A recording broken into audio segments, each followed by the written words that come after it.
கர்த்தராகிய இயேசு கிறிஸ்துவின் பரிசுத்த நாமத்துக்கு மகிமை உண்டாகட்டும்.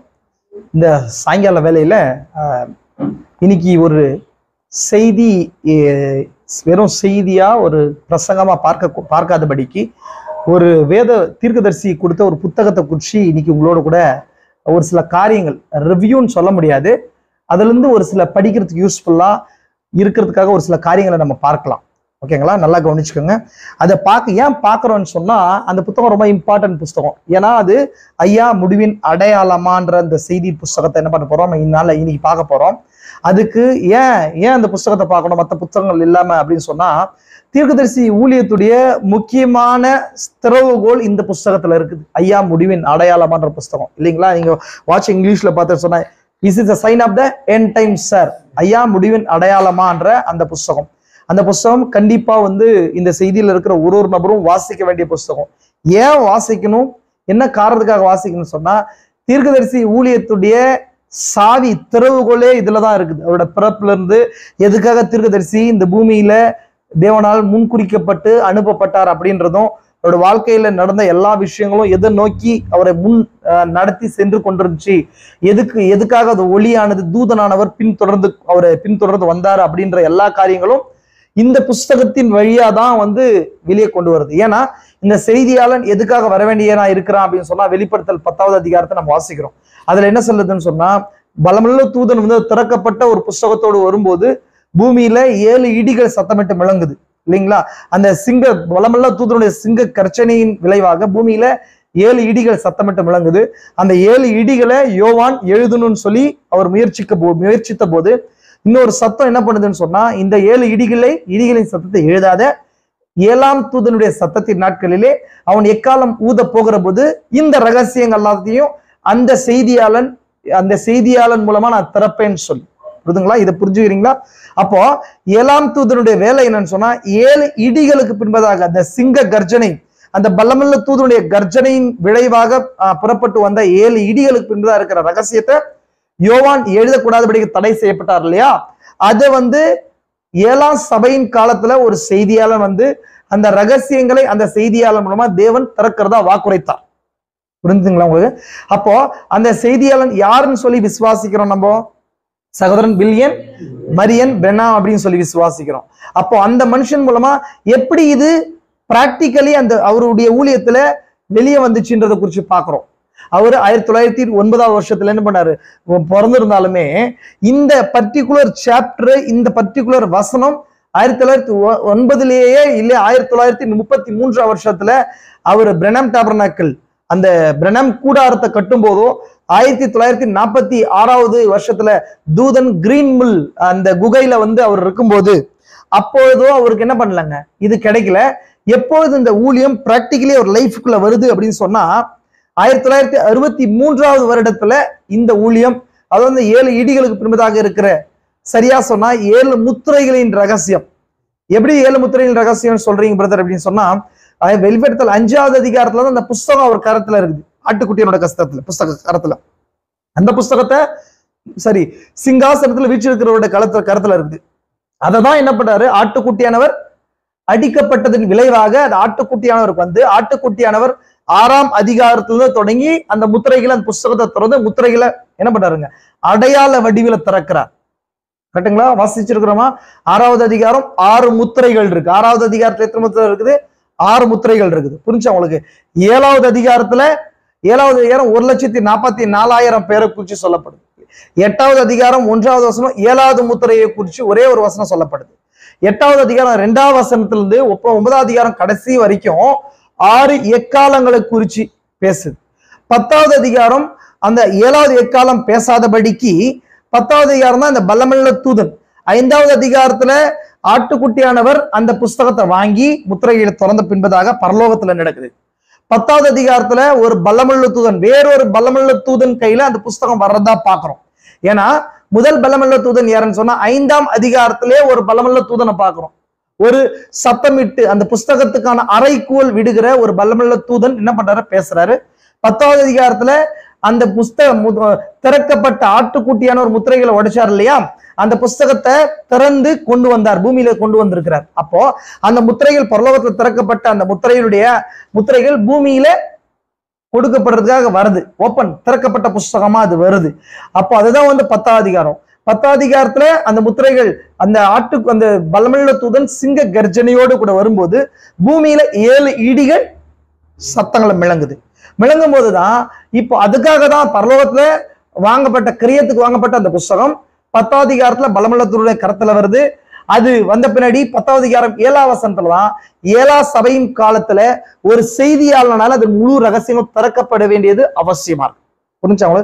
ஏன் பிரதர், எதுக்கு, என்ன இம்பார்ட்டன்ஸ் அதுல இருக்குது, என்ன முக்கியத்துவம் அந்த புஸ்தகத்துல இருக்குது அப்படின்னு சொன்னா, 5ஆம் அதிகாரத்தை வாட்சிங்கன்னு சொன்னா உங்களை நான் கேட்கிறேன், என்ன இம்பார்ட்டன்ஸ் இருக்குது அந்த புஸ்தகத்துல? ஏன் அதை குறித்து நம்ம இவ்வளவு பேச வேண்டியவர்களா இருக்கிறோம் அப்படின்னா, 5ஆவது அதிகாரத்துல நீங்க வாசிக்கும் போது அந்த தூதன், பலமுள்ள தூதன் அந்த புஸ்தகத்தை வாங்குகிறதுக்கான அறைகோல் விடும்போது எல்லாம் யோவான் என்ன பண்றாரு, மிகவும் அழுறார். அவர் வானத்திலும் பூமியிலும் பூமிக்கு கீழே பார்க்கும்போது அந்த புஸ்தகத்தை வாங்குறதுக்கும் திறக்கிறதுக்கும் பாத்திரவானாக காணப்படாததுனால அந்த யோவான் அழுகிறத பாக்குறோம். அந்த யோவான் யாருக்கு அடையாளமா இருக்கிறாரு? மணவாட்டிக்கு அடையாளமா இருக்கிறார். அப்போ அந்த புஸ்தகமும் அந்த புஸ்தகத்தோடு இருக்கிற ரகசியங்களும் காரியங்களும் யோவானுடைய ரட்சிப்போட சம்பந்தப்பட்டிருக்கிறதுனால தான் யோவான் அழுகுறார். அப்ப எனவே அந்த யோவான் வந்து மணவாட்டிக்கு அடையாளமா இருக்கிறதுனால அப்ப அந்த புஸ்தகம் மணவாட்டியோடு கூட உறவு கொண்டதா இருக்குது. மணவாட்டியுடைய ரட்சிப்புல, மீட்புல, இல்ல மணவாட்டி பெற்றுக்கொள்ள இருக்கிற அந்த புத்திர சுவீகாரத்துல, பாடி சேஞ்சிங்ல, அந்த நித்தியத்துல அது பங்குள்ளதா இருக்கிறதுனால நமக்கு தெரியும். அந்த புஸ்தகம் ஆட்டுக்குட்டியோட புஸ்தகம் சொல்லப்படுது, ஜீவ புஸ்தகம் சொல்லப்படுது, மீட்பின் புஸ்தகம் சொல்லப்படுது, பூமியின் உரிமை பத்திரம் சொல்லப்படுது. பலவேறு பேர்களால அந்த புஸ்தகம் அழைக்கப்படுது. புரிஞ்சுங்களா உங்களுக்கு? அப்ப அதனாலதான் அது எங்க வரணும், அது கண்டிப்பா எங்க வரணும், பூமிக்கு வந்தாகணும். எங்க வந்தாகணும்? அது பூமிக்கு வந்தாகணும். அப்படின்னு சொன்னா இன்விசிபிள் வேர்ல்ட்ல இருந்து விசிபிள் வேர்ல்டுக்கு வந்தாகணும். புரிஞ்சுங்களா உங்களுக்கு? அப்ப அது கொண்டு வரும்போது, அதுதான் கொண்டு வந்தவர் பலமுள்ள தூதனா 10ஆவது அதிகாரத்துல பாக்குறோம். அது கொண்டு வரும்போது அது அவரே திறக்கல. அவர் என்ன சொல்றாரு, யோவான் என்ன சொல்றாரு, 7ஆம் சபையின் காலம் வரும், 7ஆம் தூதனுடைய எக்காலத்தின் நாட்கள்ல அவன் எக்காலம் ஊத போகிற போது தேவ ரகசியம் நிறைவேறும். அப்போ இந்த 7 முத்திரைகள் அப்படின்றது அது தேவ ரகசியம், மிஸ்ட்ரி ஆஃப் காட், தேவனுடைய ரகசியம். தேவ ரகசியம் சொன்னா என்ன நமக்கு தெரியும், தீர்க்கதரிசி சொல்லி இருக்கிறாரு. என்ன செய்தி நம்ம வாசிச்சிருக்கிறோம்? கிறிஸ்து தேவனுடைய பரம ரகசியத்தின் வெளிப்படுதலா இருக்கிறார். கிறிஸ்து தேவனுடைய பரம ரகசியமா இருக்கிறார். அதான் கரெக்டான மொழிபெயர்ப்பு இல்லைங்களா? Christ is the mystery, Christ is the mystery of God reveal. கிறிஸ்துவே தேவனுடைய பரம ரகசியமா இருக்கிறார். அப்போ தேவ ரகசியம் அப்படின்ற அந்த வார்த்தை அது கிறிஸ்துவை பற்றி, கிறிஸ்துவே அது தேவனுடைய சிந்தையின் பின்புறமா இருந்த அந்த ரகசியம் யாரா இருக்கிறார்? கிறிஸ்து. அப்போ அதுதான் என்ன வருகிறது, தேவனுடைய சிந்தனையின் பின்புறமாக அந்த ரகசியம் 3ஆக இருந்துச்சுன்னு சொல்லி தீர்க்கதரிசி சொல்றார். நம்ம பார்த்திருக்கிறோமா இல்லையா? முதல் ரகசியம் என்னவா இருக்குதுன்னு சொல்லி பார்த்தோம். தேவன் தன் சிந்தையின் பின்புறத்துல இருக்கிற அந்த பாகம் தன்னுக்குள்ள இருக்கிற எல்லா மகத்துவங்களையும் லோகாசுக்குள்ள ஊற்றிக்கொள்வதும், லோகாஸ் யாருக்குள்ள ஊற்றிக்கொள்வது, சபைக்குள்ள மணவாட்டிக்குள்ள ஊற்றிக்கொள்வதும், லோகாசும் சபையும் சேர்ந்து வீழ்ந்து போனதை மீட்டுக் கொள்றதும் அந்த ரகசியமா இருக்குது இல்லையா? அப்போ இந்த ரகசியத்தை உள்ளடக்கி இருக்கிறதா 7 முத்திரைகளா இருக்குது. புரிஞ்சுதா உங்களுக்கு? இப்ப இததான் யாரு அந்த வேலையை செய்ய வேண்டியவர்களா இருக்கிறாங்க? பவுலோ இல்ல எளிய மற்ற தூதர்களோ மற்ற நபர்களோ கிடையாது. 7ஆம் சபையின் காலத்துல வருகிற ஒரு தூதன், அந்த தூதனின் மூலமாக அந்த பலமுள்ள தூதன் கையில இருக்கிற அந்த அந்த ரகசியங்கள் இந்த 7ஆம் தூதனுக்கு அளிக்கப்பட்டு அந்த 7ஆம் தூதனின் மூலமாக இந்த சிருஷ்டிகளுக்கு கொடுக்கப்பட வேண்டியதா இருக்குது. நான் நல்லா கவனிங்க, சிருஷ்டிகளுக்குன்னு சொல்ற அந்த வேர்டை நீங்க பாயிண்ட் அவுட் பண்ணிக்கணும் இல்லைங்களா? ஏன்னா இந்த ரகசியம் வெறும் மனித குலத்தோடு சம்பந்தப்பட்டது மட்டும் இல்ல, பூமியில இருக்கிற இந்த ரகசியங்கள் ஒரு சிருஷ்டிக்கு சம்பந்தப்பட்ட காரியமா இருக்குது. ஏன்னா சிருஷ்டி எல்லாம் விழுந்து போச்சு இல்லையா?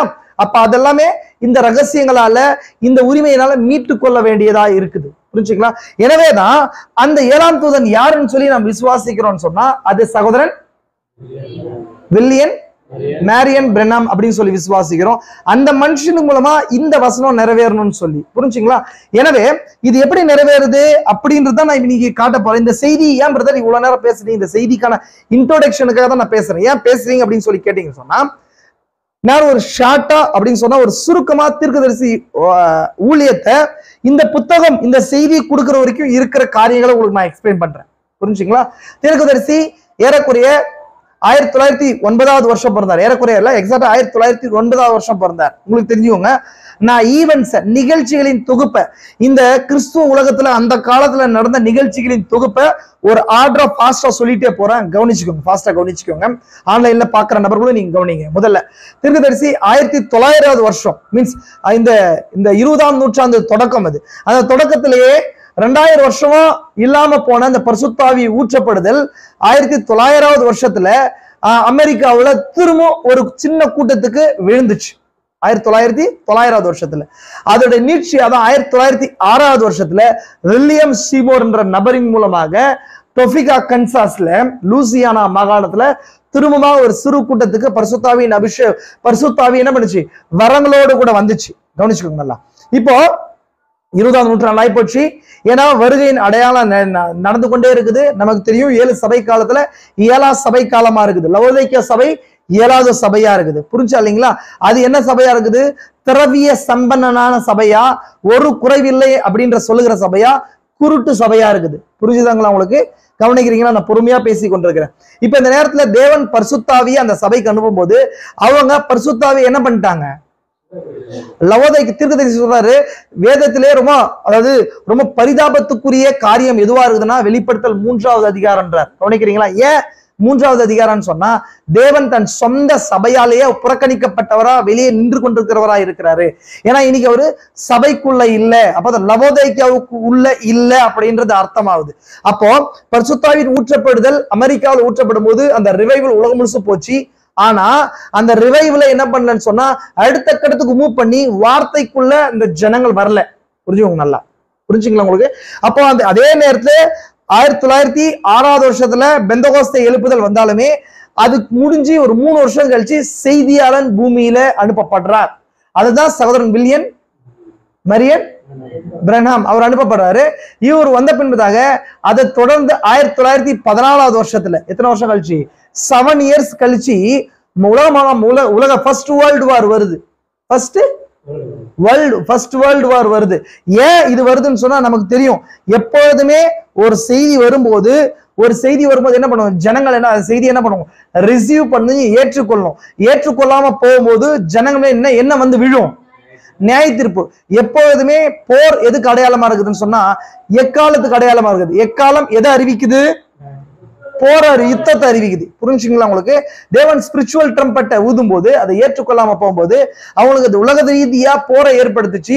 உலகம் ஒரு மகத்தான ஒரு யுத்தத்துக்குள்ள கொண்டு போச்சு. 1914வது வருஷத்துல இருந்து 18வது வருஷம் வரைக்கும் யூரோப்ல மிகப்பெரிய யுத்தம் வந்துச்சு. ஹங்கேரி, பிரான்ஸ், ஜெர்மனி ஒரு பக்கமும் அதுக்கப்புறம் இருக்கிற மற்ற நாடுகள் ஒரு பக்கமும் சேர்ந்து யுத்தத்துக்கு போனாங்க. புரிஞ்சுங்களா? 1914வது வருஷம் நடந்துச்சு. எப்போ ரிவைல் வந்து 7 வருஷம் கழிச்சு 1906வது வருஷத்துல 7 வருஷம் கழிச்சு எத்தனை வருஷம் ஆகுதுங்க? 1914வது வருஷம் வருது இல்லையா? அதுல இருந்து இதே நேரத்துல செய்தியாளர் பூமியில பிறந்திருக்கிறார். அப்போ முதலாவது அந்த எக்காலம் 5வது எக்காலம் அங்க வருது. புரிஞ்சுங்களா? அப்போ அந்த எக்காலம் எதுக்காக ஊதப்படுது அப்படின்னா எக்காலம் யாருக்கானது நமக்கு தெரியும். முத்திரைகள் யாருக்கு? சபைக்கு. முத்திரைகள் யாருக்கு? எக்காலங்கள் யாருக்கு? யூதர்களுக்கு. கலசங்கள் யாருக்கு? உலகத்துக்கு, ஒட்டுமொத்த உலகத்துக்கு. புரிஞ்சுதுங்களா உங்களுக்கு? அப்போ தேவன் இன்னும் முத்திரைகளை திறக்க கிடையாது. கவனிச்சுக்கோங்க, எக்காலங்களை ஓபன் பண்றாரு. எக்காலங்களை திறக்கிறாருன்னு சொன்னா என்ன அர்த்தம்னா யூதர்களுக்காக அந்த யுத்தம் ஸ்டார்ட் ஆகுது. அதே நேரத்துல உலகம் மிகப்பெரிய யுத்தத்துக்குள்ள போகுது. அது காலத்துல ஏன் அது உலக மகா யுத்தம் இல்ல வேர்ல்டு வார்னு அழைக்கப்படுதுன்னு சொன்னா அவ்வளவு ஜனங்கள் அதுல கொல்லப்பட்டாங்க. அது 1914ல இருந்து 18 வரைக்கும் அது நடந்துச்சு. புரிஞ்சுங்களா? இப்ப தீர்க்கதரிசிக்கு ஏறக்குறைய எத்தனை வயசுன்னு சொன்னா 5 வயசு இருக்கும்போது அந்த யுத்தம் ஸ்டார்ட் ஆகும். தீர்க்கதரிசி சொல்லுவார், கவனிங்களா? அப்ப அதுக்கப்புறம் அதை தொடர்ந்து ஃபர்ஸ்ட் வேர்ல்டு வார் நடந்துச்சு. அது தொடர்ந்து தீர்க்கதரிசி என்ன பண்றாருன்னு சொன்னா அவரு ஒரு நல்ல கிறிஸ்துவ குடும்பத்துல பிறந்தவர் அல்ல, ரோமன் கேத்தலிக் பின்னணியில வந்தவர். அவங்க பேரண்ட்ஸ் அயர்லாண்டை சார்ந்தவங்களா இருக்கிறாங்க. அவங்க ஆஃப் சிரோக்கி ரெட் இண்டியன் ஃபேமிலியை சார்ந்தவங்க. அவருடைய தாய் தகப்பன்மார் வம்சம் அது பாதி ரெட் இண்டியா ரத்தமும் இன்னொன்னு அயர்லாந்து ரத்தமும் மிக்ஸ் ஆகி பிறந்தவங்க. இந்த அயர்லாந்துக்காரர் யாருன்னு சொன்னா குடியேறி வந்தாங்க. பிரிட்டன்ல இருந்தும் இந்த ஐரோப்பாவில இருந்து குடியேறி தான் வந்து இந்த தேசத்துக்குள்ள வந்தாங்க. அமெரிக்காவும் அப்படிதான் ஸ்தாபிக்கப்பட்டுச்சு. அங்க ஆல்ரெடி அமெரிக்கன் ரெட் இண்டியன் ஜனங்கள் இருந்தாங்க. அவங்கள மேற்கொண்டுதான் பிரிட்டனே பிரிட்டன்ல இருந்து வந்த ஜனங்கள், ஐரோப்பாவில இருந்து வந்த ஜனங்கள் என்ன பண்ணாங்க, அந்த இடத்த அமெரிக்காவா மாத்துறாங்க. புரிஞ்சுங்களா உங்களுக்கு? அப்படி வந்து பிறந்தவர் தான் தீர்க்கதரிசி. அதுக்கப்புறம் என்ன நடக்குதுன்னா, உலக மகா யுத்தம் கைசர் வில்லியம்னால என்ன பண்ணுச்சு, அந்த அக்ரிமெண்ட் சைன் ஆகி ஸ்டார்ட் ஆச்சு, ஒரு யுத்தம் நடந்துச்சு, அதுல ஜெர்மனி தோத்துச்சு. இதெல்லாம் இப்படி போயிட்டே இருக்கும்போது தீர்க்கதரிசி அப்பதான் வரார், ஒரு செய்தியால புறப்பட்டு வரார். ஆனா முன்குறிக்கப்பட்ட செய்தியாளனா இருந்தாலும் தனிப்பட்ட விதத்துல ரட்சிப்பையும் தேவனையும் புரிந்து கொள்ள வேண்டியது அவசியமா இருக்குது. இப்ப மோசே தேவனால் தெரிந்து கொள்ளப்பட்ட ஒரு பிள்ளைதான், ஆனாலுமே ரட்சிப்பை தெரிந்து கொள்கிற வரைக்கும் அந்த மனுஷனை ஓடுறதுக்கு என்ன பண்றாரு, தேவன் அனுமதிக்கிறார் இல்லையா?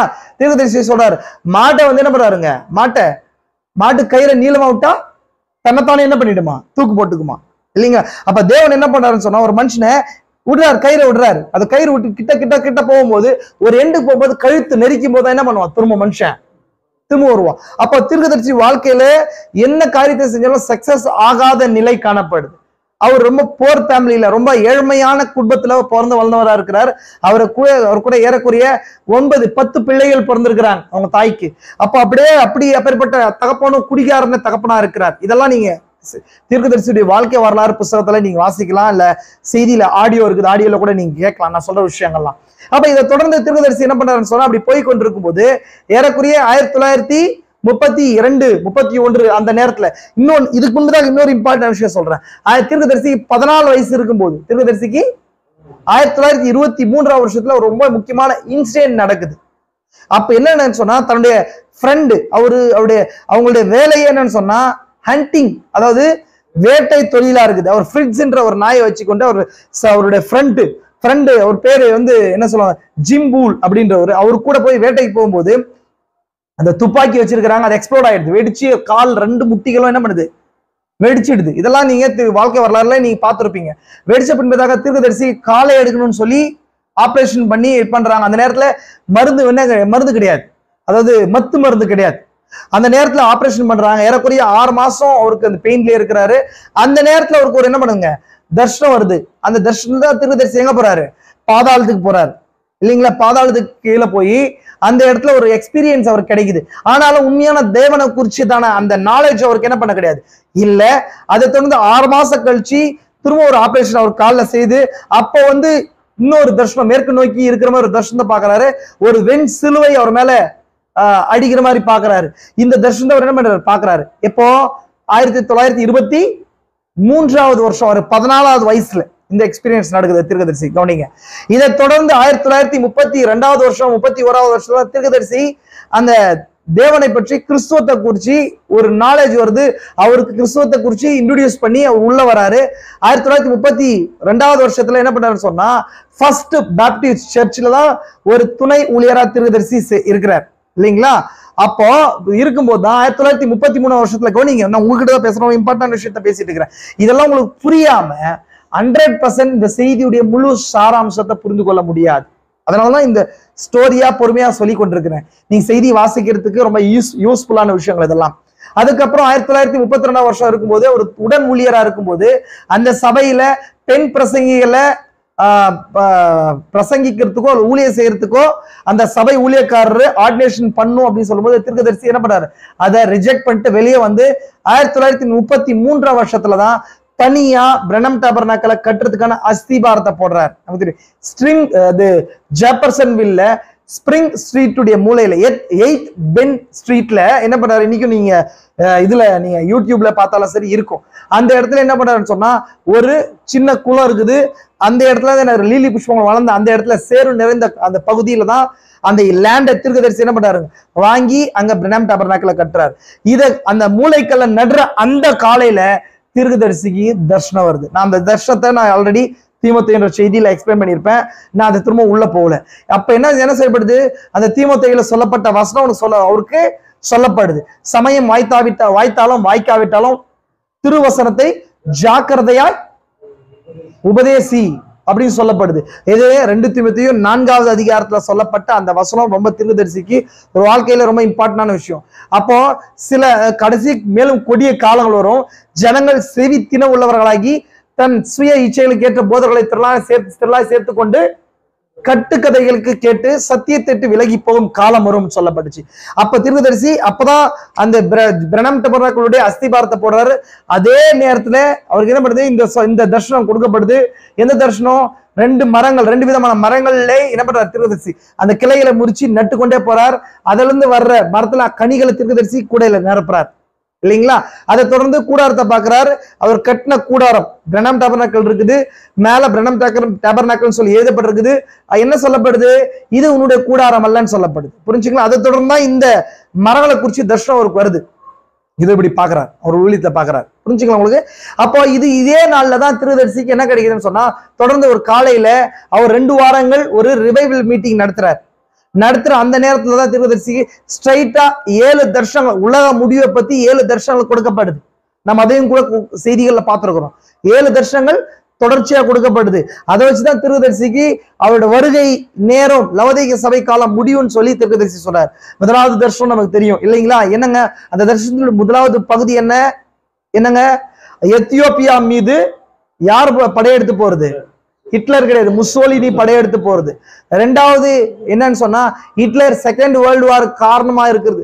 1900 தீர்க்கதரிசி இந்த சொப்பனம் அவருக்கு கொடுக்கறதான அந்த நேரத்துல தான் ஜெர்மனில நார்மலான அமைப்பா நாஜி அமைப்பு இருந்துச்சு, ஒரு நார்மலான அரசியல் அமைப்பா இருந்துச்சு. அப்பேற்பட்ட பெரிய இயக்கமா அப்ப கிடையாது. புரிஞ்சுக்கோங்க நல்லா. அப்ப அதே நேரத்துல என்ன நடக்குதுன்னு சொன்னா 2வது தர்ஷனம். 2வது உலக யுத்தத்துக்கு அப்புறம் என்ன, நாசிசம், பாசிசம், கம்யூனிசம் எழும்புன்றதை குறிச்சு பாக்குறாரு. அதாவது ஹிட்லருடைய முடிவை பாக்குறார், முசோலினுடைய முடிவை பாக்குறார், பெர்லின் வால் கட்டப்படுறதை பாக்குறாரு, இது ஜெர்மனி பிளக்கிறது, இது எல்லாத்தையும் தொடர்ச்சியா தரிசனத்துல பார்த்து கொண்டே வராரு. அதே நேரத்துல இவர் 3 இசங்கள் உலகத்துல எழும்புறத பாக்குறாரு. இசங்கள் சொன்னா கோட்பாடுகள் அர்த்தம்.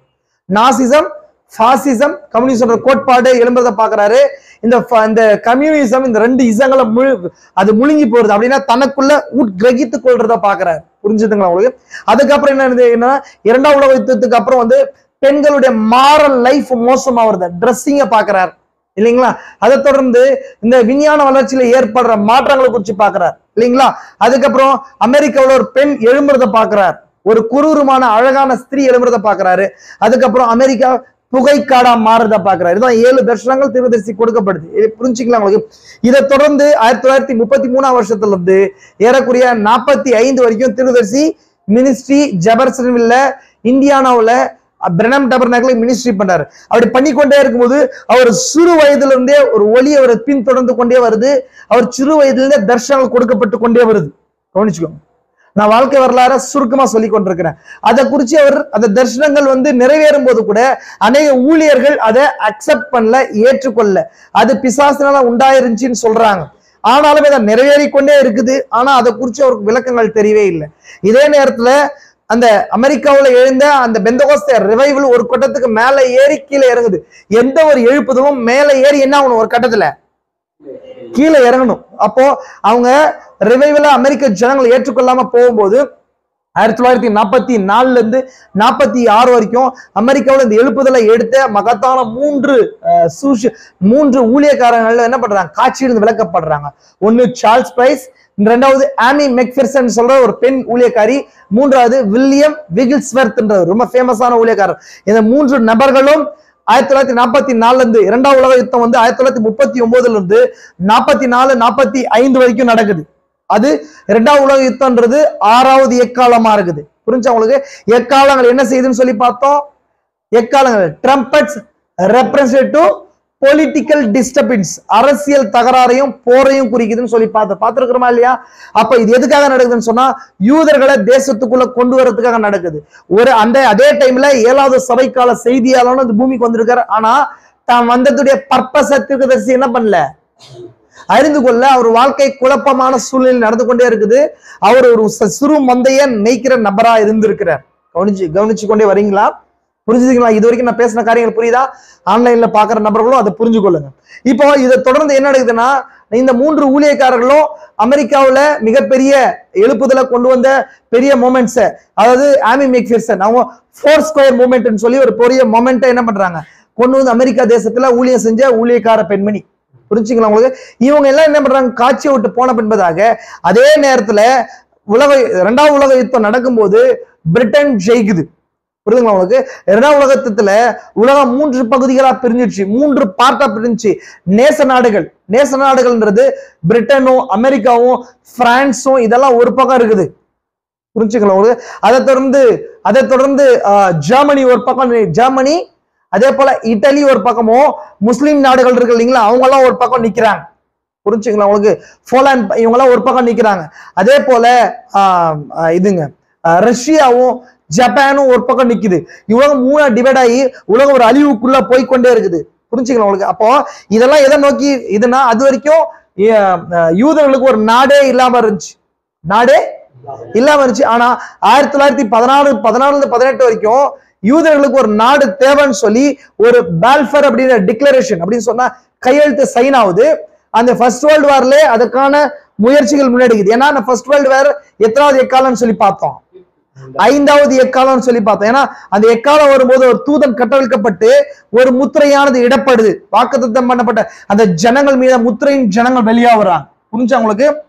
இதை தொடர்ந்து அப்ப அதுக்கப்புறம் 1939வது வருஷத்துல இருந்து 44வது வருஷம் வரைக்கும் என்ன நடக்குது? உலக யுத்தம் நடக்குது. உலக யுத்தம் நடந்து பல அமெரிக்கா என்ன பண்ணுச்சு, ஹிரோஷிமா நாகசாகி மேல ஆட்டம் பாம்பு என்ன பண்றாங்க, எக்ஸ்ப்ளோட் வெடிக்க வைக்கிறாங்க, ஜனங்கள் கொல்லப்படுறாங்க. இதை தொடர்ந்து ஜெர்மனி தோத்து போகுது, அதே போல முசோலினி தோத்து போறாங்க, இவங்க ஜப்பான சரண்டர் ஆகுது. இது எல்லாத்துக்கும் மெயின் ரோல் பிளே பண்ணவங்க யாரா இருந்தாங்கன்னா யூதர்களா இருந்திருக்கிறாங்க, பிரிட்டன் ஜெயிக்கிறதுக்கு, பிரிட்டன் செகண்ட் வேர்ல்டு வார்ல ஜெயிக்கிறதுக்கு. அப்போ ஆல்ரெடி அவங்களுக்கு என்ன பண்ணுதுங்க, தேசத்தை வாக்குரைக்கிற நான் கொடுக்கறதா என்ன பண்றாங்க, பிரிட்டன் வாக்குத்தத்தம் பண்ணியிருக்கிறாங்க. நான் உங்களுக்கு சொல்றேன். அதே நேரத்துல உலகத்தை ஏறக்குறைய 200-300 வருஷமா உலகத்துல மிகப்பெரிய ஆட்சி செஞ்சிருந்து பிரிட்டன். ஏறக்குறைய 50 நாடுகளுக்கு மேலாக ஆட்சி செஞ்சிச்சு. யூனியன் ஜாக் என்ன பண்ணுச்சு, யூனியன் ஜாக்கை பத்தி ஒரு விஷயம் சொல்லுவாங்க. உலகத்துல ஒரு பக்கம் உலகம் சூரியன் மறையும், ஒரு பக்கம் சூரியன் என்ன பண்ணும், உதயமாகும். சூரியன் உதயமாகிற நாட்டிலையும் யூனியன் ஜாக் என்ன பறக்கும், சூரியன் அஸ்தமிக்கிற நாட்டிலையும் யூனியன் ஜாக் என்ன பண்ணும், பறக்கும். அப்பேற்பட்ட வல்லரசு நாங்க அப்படின்னு சொல்லி பிரிட்டன் சொல்லுச்சு. அப்போ பிரிட்டன் அப்படி சொல்லும் போது செகண்ட் வேர்ல்டு வார்ல பிரிட்டன் ஜெயிச்சிருந்தாலும் பொலிட்டிக்கலி எக்கனாமிக்கலி ஃபால் டவுன் சந்திச்சு, புரிஞ்சா உங்களுக்கு? அந்த நேரத்துல பிரிட்டனுடைய தலைமையா இருந்தவர் யாரு, வின்சென்ட் சர்ச்சில், புரிஞ்சுங்களா? அதே நேரத்துல புரிஞ்சுவாங்க நல்லா. அப்ப அதே நேரத்துல அமெரிக்கா பிரசிடண்டா இருந்தது. அங்க உலகத்துல மிகப்பெரிய 4 பெரிய தூதர்களை நம்ம பாக்குறோம், தெரியுமா உங்களுக்கு? அதே நேரத்துல இருந்தவங்க ஸ்டாலின், முசோலினி, ஹிட்லர், ஹெய்ட்மேன் கிடையாது, ரூஸ்வெல்ட். 4வது நம்பர். நீங்க ரெவலேஷனை கரெக்டா ஃபாலோ பண்ணா உங்களுக்கு தெரியும், இதுக்கு ஹிஸ்டரி தெரியும், ஹிஸ்டரி தெரிஞ்சு புரிஞ்சா தெரியும். ரூஸ்வெல்ட் தான் அமெரிக்காவோட பிரசிடண்டா இருந்தவர் அந்த நேரத்துல, கவனிச்சுக்கோங்க நல்லா. அமெரிக்கன் பிரசிடண்டா இருந்தவர் அவர் தான் அமெரிக்காவை செகண்ட் வேர்ல்டு வார்க்குள்ள கொண்டு வந்தவர். ரொம்ப குரூரமான மனுஷன் அந்த மனுஷன், ப்ராஃபெட் சொல்லுவார். அப்ப கவனிச்சுக்கோங்க நல்லா. இதெல்லாம் உலக வாரத்து யுத்தத்துக்கு வரும்போது இந்த சைலண்டா ஒரு பீப்புள் உள்ள வராங்க. அவங்கதான் யாருங்க, யூதர்கள் தங்கள் நாட்டை கொண்டு ஜெயிக்கிறதுக்கு தங்கள் நாடு வேணும்னு சொல்லி பாலஸ்தீன பகுதியில ஒரு நாடு வேணும்னு சொல்லி ஆல்ரெடி என்ன பண்ணாங்க சொன்னா சைன் வாங்கினாங்க. அப்படி நடக்கும்போது அதே நேரத்துலதான் 6வது எக்காலம் வருது. ஒரு பக்கம் யூதர்களுக்கு செய்தி போகிறதுக்கான அந்த நேரம் வரும்போது புறஜாதி யுகம் முடிகிற நேரமும் வருது, புறஜாதி சபைக்காலம் முடிகிற நேரம் வருது. அப்ப என்ன நடக்கும், புறஜாதி சபைக்காலம் வருது, 7ஆம் சபைக்காலம். 7ஆம் சபைக்காலம் வரும்போது 7ஆம் தூதன் எழும்பி வெளிப்படுத்தல் 10ஆம் அதிகாரத்துல 7 முத்திரைகள் திறக்க வேண்டிய நேரமும் வருது.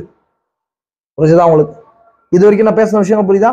அப்போ 4 ஸ்கொயர் மொமெண்டா இருக்கட்டும், கரிஸ்மேட்டிக் மூமெண்ட். கரிஸ்மேட்டிக்னா கரிஸ்மானா என்ன அர்த்தம், நமக்கு கரிஸ்மானா அர்த்தம் ஒரு ஈர்ப்பு.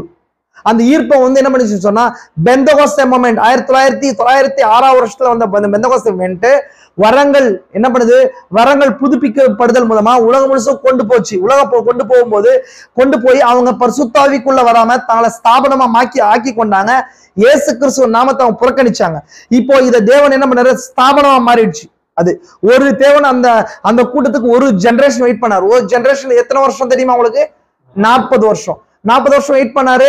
அந்த ஊழியக்காரர்களை என்ன பண்ணாங்க, காட்சி விட்டு போன பின்பதாக 1946ஆவது வருஷம் கரெக்டா 24 hours என்றார் தீர்க்கதரிசி. புத்திரஸ்வீகார செய்தியா இருக்கட்டும், பரிசுத்தாவி செய்தியா இருக்கட்டும், பிசாசியல் செய்தியா இருக்கட்டும், இந்த செய்திகள்லாம் தீர்க்கதரிசி நோட் பண்ணி சொல்வார். வித்தின் 24 hours அடுத்த ஊழியக்காரனாகிய 7ஆம் தூதனை காட்சிக்குள்ள தீர்க்கதரிசி கொண்டு வந்துட்டார். இப்போ செகண்ட் வேர்ல்டு வார் முடியுது. அதாவது யூதர்களுக்கான தேசம் சைன் ஆகுது. ஒரு பக்கம் வந்து என்ன பண்றாங்க சொன்னா ஊழியக்காரர்கள் என்ன பண்றாங்க, காட்சி விட்டு போறாங்க. யாரு? சார்ல்ஸ் பிரைஸ், ஆமி மெக்ஃபெர்சன். ரொம்ப இம்பார்ட்டன்டான விஷயம் நான் சொல்றது, வில்லியம் விகில்ஸ்வர்த். இவங்க எல்லாம் ஒருத்தரா பெரிய ரிவைவலை கொண்டு வந்தவங்க எல்லாம் காட்சி விட்டு போகும்போது அடுத்த செய்தியாளன தீர்க்கதரிசி தேவன் என்ன பண்ணார், காட்சிக்குள்ள கொண்டு வந்துட்டார்.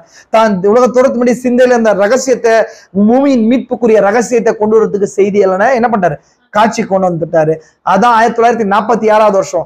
ஏறக்குறைய தீர்க்கதரிசி சிறு வயதிலிருந்தே அவருக்கு பின் தொடர்ந்து வந்த கேள்விகளும் இல்ல அந்த சத்தமும் ஒளியும் அவருக்கு குழப்பத்தை கொண்டு வந்துச்சு. கவனிச்சுவாங்க. அந்த குழப்பத்தை கொண்டு வரும்போது அந்த குழப்பத்துக்கான பதிலை தேடிதான் தன்னுடைய மனைவியாகிய மேடாபராய்க்கு தீர்க்கதரிசி சொல்லிட்டு கிரீன் மில் அப்படின்ற இடத்துக்கு அங்க ஒரு குகைக்கு போறார். புரிஞ்சுங்களா உங்களுக்கு? அந்த குகைக்கு போய் அந்த இடத்துல காத்திருக்கிறார். அப்ப காத்திருக்கும் போது ஏறக்குறைய நைட் மிட் நைட் எத்தனை மணிக்குங்க, 11 மணிக்கு அந்த தூதன் வந்து அவருக்கு கமிஷனை கொடுக்குறாரு. நம்ம செய்திகள்ல பார்த்தோமா இல்லைங்களா? 2 அடையாளங்களும் ஒரு செய்தி கொடுக்கப்பட்டுச்சு, 3 இழுப்புகள் தீர்க்கதரிசி கொடுக்கப்பட்டுச்சு. ஒரு ஒரு ஒரு ஒரு ஒரு அடையாளம் வலதுகரமா இருந்துச்சு, இன்னொரு அடையாளம் இருதயமா இருந்துச்சு, 3வது ஒரு செய்தி தொடர்ச்சி. அப்போ 1947 வருஷத்துல தீர்க்கதரிசி கமிஷன் கட்டளை கொடுக்கப்படுது, அடையாளமும் கட்டளை கொடுக்கப்பட்டு அவர் ஊழியத்துக்குள்ள வராரு. அது வரைக்கும் அவர் என்னவா இருந்தாரு, பிரணாம் டபர்னாக்கல்ல ஊழியக்காரரா இருந்தார். கவனிச்சுக்கோங்க நல்லா. நான் எதுக்கு சொல்றேன், இந்த செய்தி ஐயா முடிவின் அடையாளமான்றது செய்தி எப்படி தீர்க்கதரிசி கொடுத்தாரு அப்படின்றதுக்காக சொல்றேன். அதுக்கப்புறம் 1946-47 இருந்து தீர்க்கதரிசியுடைய செய்திகள் எல்லாமே ஆடியோல ரெக்கார்ட் பண்ணப்படுது. ஆடியோல ரெக்கார்ட் பண்ணப்படுது. தீர்க்கதரிசி கொடுத்த முதல் செய்தி ரெக்கார்ட் நமக்கு எது இருக்குது தெரியுமா உங்களுக்கு? எது இருக்குதுங்க? எது முதல் செய்தியா பாக்குறோம்? தீர்க்கதரிசி இல்ல, விசுவாசமானது. Faith is a substance.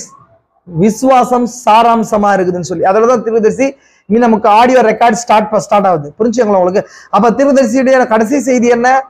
Communion, ராபோஜனம் என்ற செய்தி 1965 வருஷம் 12/12 கொடுக்கப்பட்டுச்சு. புரிஞ்சுக்கோங்க.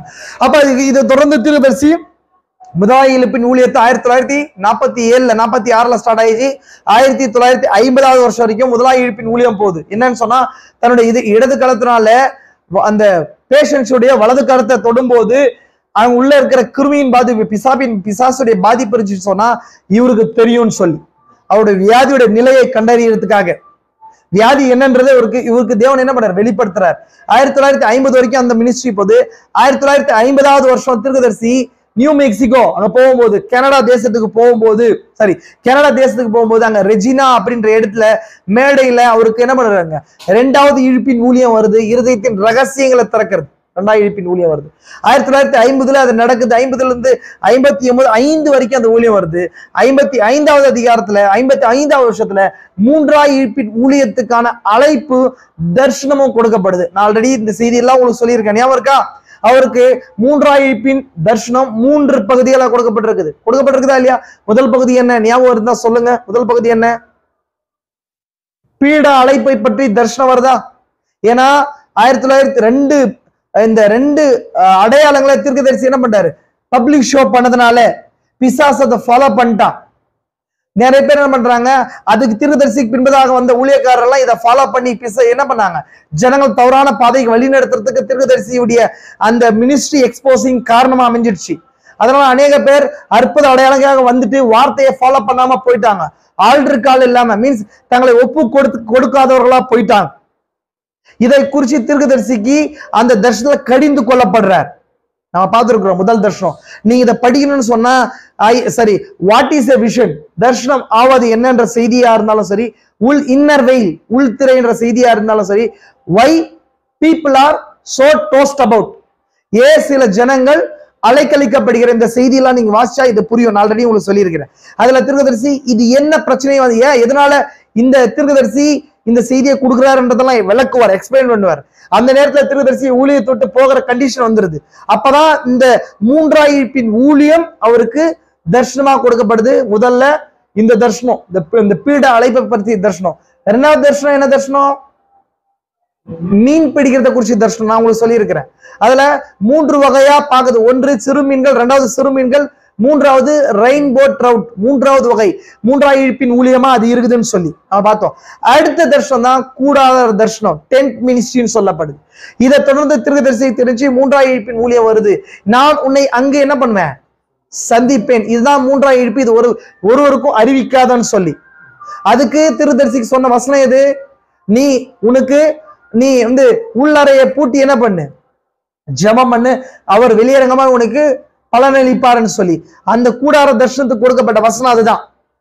ஜெபம் பண்ணும்போது உன்னை ஒன்றும் அறிவிக்காதபடிக்கு, வெளியரங்கமா ஜெபம் பண்ணாதபடிக்கு உள்ளறையில போய் ஜெபம் பண்ணுன்னு சொல்லி. அப்போ உள்ளறைக்குள்ள செல்வதுதான் மூன்றாவது இழுப்பு ஊழியமா இருந்துச்சு. ஆனா அவர்கள் சொல்லப்படல. உணர்ச்சிங்களா உங்களுக்கு? இதை தொடர்ந்து 1956, 57, 58 தீர்க்கதரிசி உபதேச ரீதியான விஷயங்கள்ல பிரணம் டாபர்நாக்கிள்ல பிரீச் பண்றார். நாம் ஏன் ஸ்தாபனம் அல்ல, மிருகத்தின் முத்திரையும் தேவனின் முத்திரையும் பரிசுத்தாவின்றது, இந்த செய்திகள்லாம் அங்கதான் தீர்க்கதரிசி பிரீச் பண்றாரு. அநேக செய்திகள், கேள்விகளும் பதில்களும், இந்த செய்திகள்லாம் தீர்க்கதரிசி என்ன பண்றாருங்க, முற்றிலுமான இந்த செய்திகள்லாம் அங்கதான் பிரீச் பண்றாரு. 1956 இருந்து சர்ப்பத்தின் வித்து, சபை ஒழுங்கு, இதெல்லாம் அங்கதான் பிரீச் பண்றாரு. இதெல்லாம் நீ புரிந்து கொள்ளாம தீர்க்கதரிசியின் ஊழியத்தை புரிந்து கொள்ள முடியாது. அதனாலதான் நான் இவ்வளவு ஸ்லோவா சொல்லி கொண்டிருக்கிறேன். புரிஞ்சுங்களா உங்களுக்கு? புரிஞ்சுதா? அடுத்ததாக நீங்க 1960வது வருஷம் வருது. 1960வது வருஷம் வரும்போது தீர்க்கதரிசி கரெக்டா வந்து நவம்பர் மாசம் அமெரிக்க எலெக்ஷன் நடக்குது. அந்த அமெரிக்கன் எலெக்ஷன்ல தான் ஒரு இம்பார்ட்டன்ட் விஷயம் நடக்குது. என்ன நடக்குது அப்படின்னா, இம்பார்ட்டன்டா கவனிங்க, என்ன நடக்குதுன்னு சொன்னா, அது வரைக்கும் வந்து அமெரிக்காவுடைய வரலாற்றிலேயே ரோமன் கேத்தலிக் பிரசிடென்ட் வந்தது கிடையாது. யார் வந்தது கிடையாது? ரோமன் கேத்தலிக் பிரசிடென்ட் வந்ததே கிடையாது.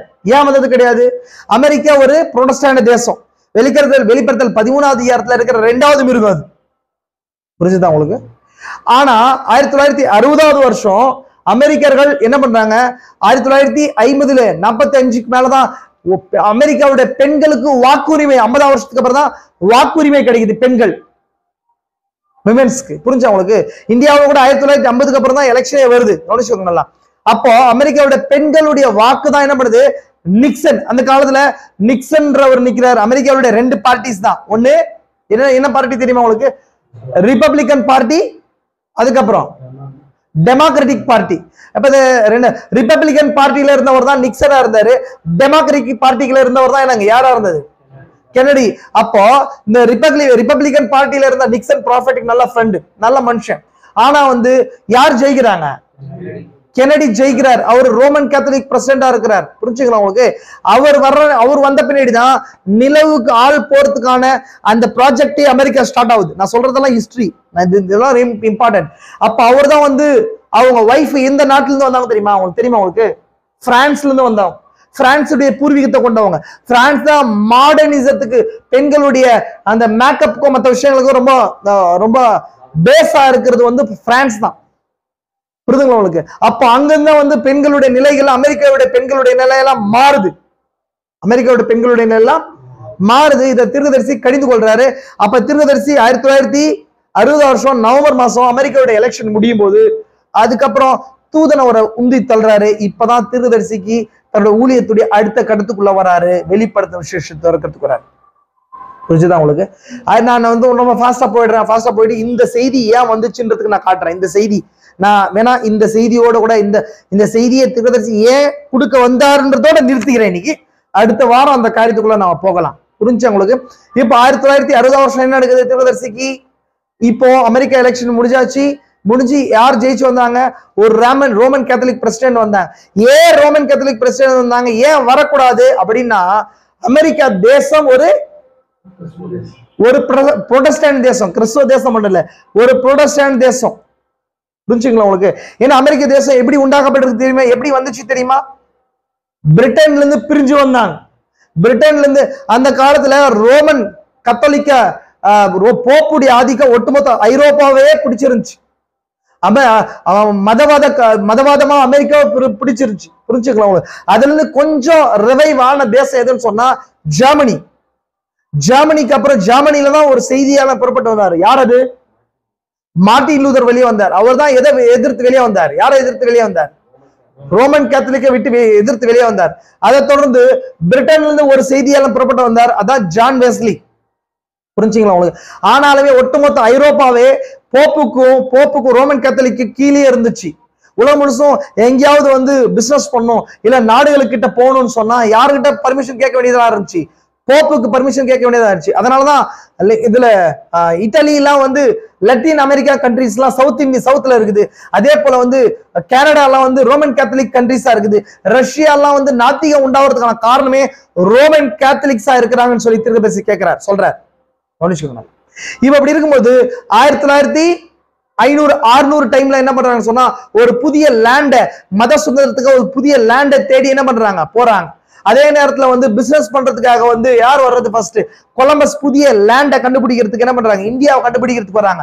ஏன்னு சொன்னா அதே சேம் டைம்ல 1453ல வந்து கான்ஸ்டான்டினோபிள் அப்படின்னா டர்க்கிய வந்து என்ன பண்றாங்க, துருக்கி வந்து முஸ்லீமுடைய கண்ட்ரி கீழே வருது.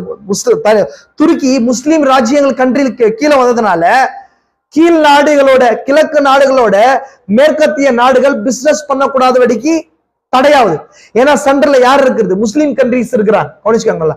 அதனால கண்டிப்பா வந்து கிழக்கு நாடுகளோடு கூட பிசினஸ்ல எக்கனாமிக்கலி பொருளாதார ஐக்கியம் கொள்ளும்னு சொல்லி மேற்கு நாடுகள், மேற்குலக நாடுகள்லாம் வந்து பிரிட்டனா இருக்கட்டும், இட்டலி, பிரான்ஸா இருக்கட்டும், மற்ற எல்லா நாடுகளும், டேனிஷ், டச்சு கண்ட்ரிகளா இருக்கட்டும், வந்து இந்தியாவோடு கூட இல்ல கிழக்கு நாடுகளோடு கூட பிசினஸ் வச்சுக்கணும்னு சொல்லி அவங்க என்ன பண்றாங்க, நினைக்கிறாங்க. அந்த நேரத்துல அவங்க என்ன பண்றாங்க, புதிய நிலப்பரப்பை தேடி வராங்க. அப்படி வந்து முதல்ல கொலம்பஸ் என்ன பண்றாரு சொன்னா அமெரிக்காவை போற, இந்தியாவை தேடி போய் அமெரிக்காவை போய் போறாரு. அந்த லேண்ட தேடுறாங்க. அது அப்படி ஒரு லேண்ட் இருக்குன்னு சொல்லி அமெரிக்காவில், ஐரோப்பாவில் இருக்கிறவங்க அங்க போறாங்க. புரிஞ்சா உங்களுக்கு? அப்படிதான் பிரிட்டன்ல இருந்து போன ஒரு கூட்டம் தான் அமெரிக்காவில் 13 காலனிகளா ஸ்டார்ட் பண்றாங்க. காலனிஸ் சொன்னா என்னங்க, ஸ்டேட்ஸ். அந்த ஸ்டேட்ஸா ஸ்டார்ட் பண்றாங்க. அப்படி ஸ்டார்ட் பண்ணி, ஏன்னா அந்த நேரத்துல 1500-600 டைம்ல எல்லாம் பிரிட்டன் உலக வல்லரசா இருக்குது. பல நாடுகளை பிரிட்டன் ஈஸ்ட் இந்தியன் கம்பெனி இந்தியாவில் இருந்துச்சு, தெரியுமா உங்களுக்கு? ஈஸ்ட் இந்தியன், கிழக்கு இந்திய கம்பெனி. அவங்க பிரிட்டன்ல பாத்தீங்கன்னு சொன்னா முதலாளித்துவ நாடு. அதுவும் ஒரு காலத்துல அங்க இருக்கிற பெரு முதலாளிகள்லாம் என்ன பண்ணுவாங்கன்னு சொன்னா வெவ்வேறு நாடுகளுக்கு போய் அங்க இருக்கிற வளங்கள்லாம் அங்கிருந்து ஏற்றுமதி பண்ணுவாங்க. மேற்குல வந்து இருக்கிற மேற்குலக சந்தைக்கு ஏற்றுமதி பண்ணுவாங்க. அப்படி இந்தியாவுக்கு வந்து இந்தியாவில இருக்கிற ஸ்பைசஸ் இல்லைங்களா, வாசனை திரவியங்களுக்காக இந்தியாவுல இருந்து என்ன பண்ணாங்க சொன்னா சின்ன அங்க இருக்கிற சிறு நாடுகளா இருந்தாங்க. இந்தியா ஜஹாங்கீர் கிட்ட தான் ஃபர்ஸ்ட் என்ன பண்ணாங்க, பர்மிஷன் கேட்கறாங்க. பர்மிஷன் கேட்டு சின்ன நாடுகள்லாம் பிடிச்சி எல்லாருக்கும் விரோதமா பிடிச்சி இந்தியாவுல எல்லாத்தையும் ரூல் அவுட் பண்ணி பிடிச்சிட்டாங்க. பிடிச்சிதான் 1850க்கு அப்புறம் இந்த பிசினஸ் மேன்ஸ் கீழே இருந்த இந்தியா டோட்டலா பிரிட்டன் ஆட்சி கீழே போகுது.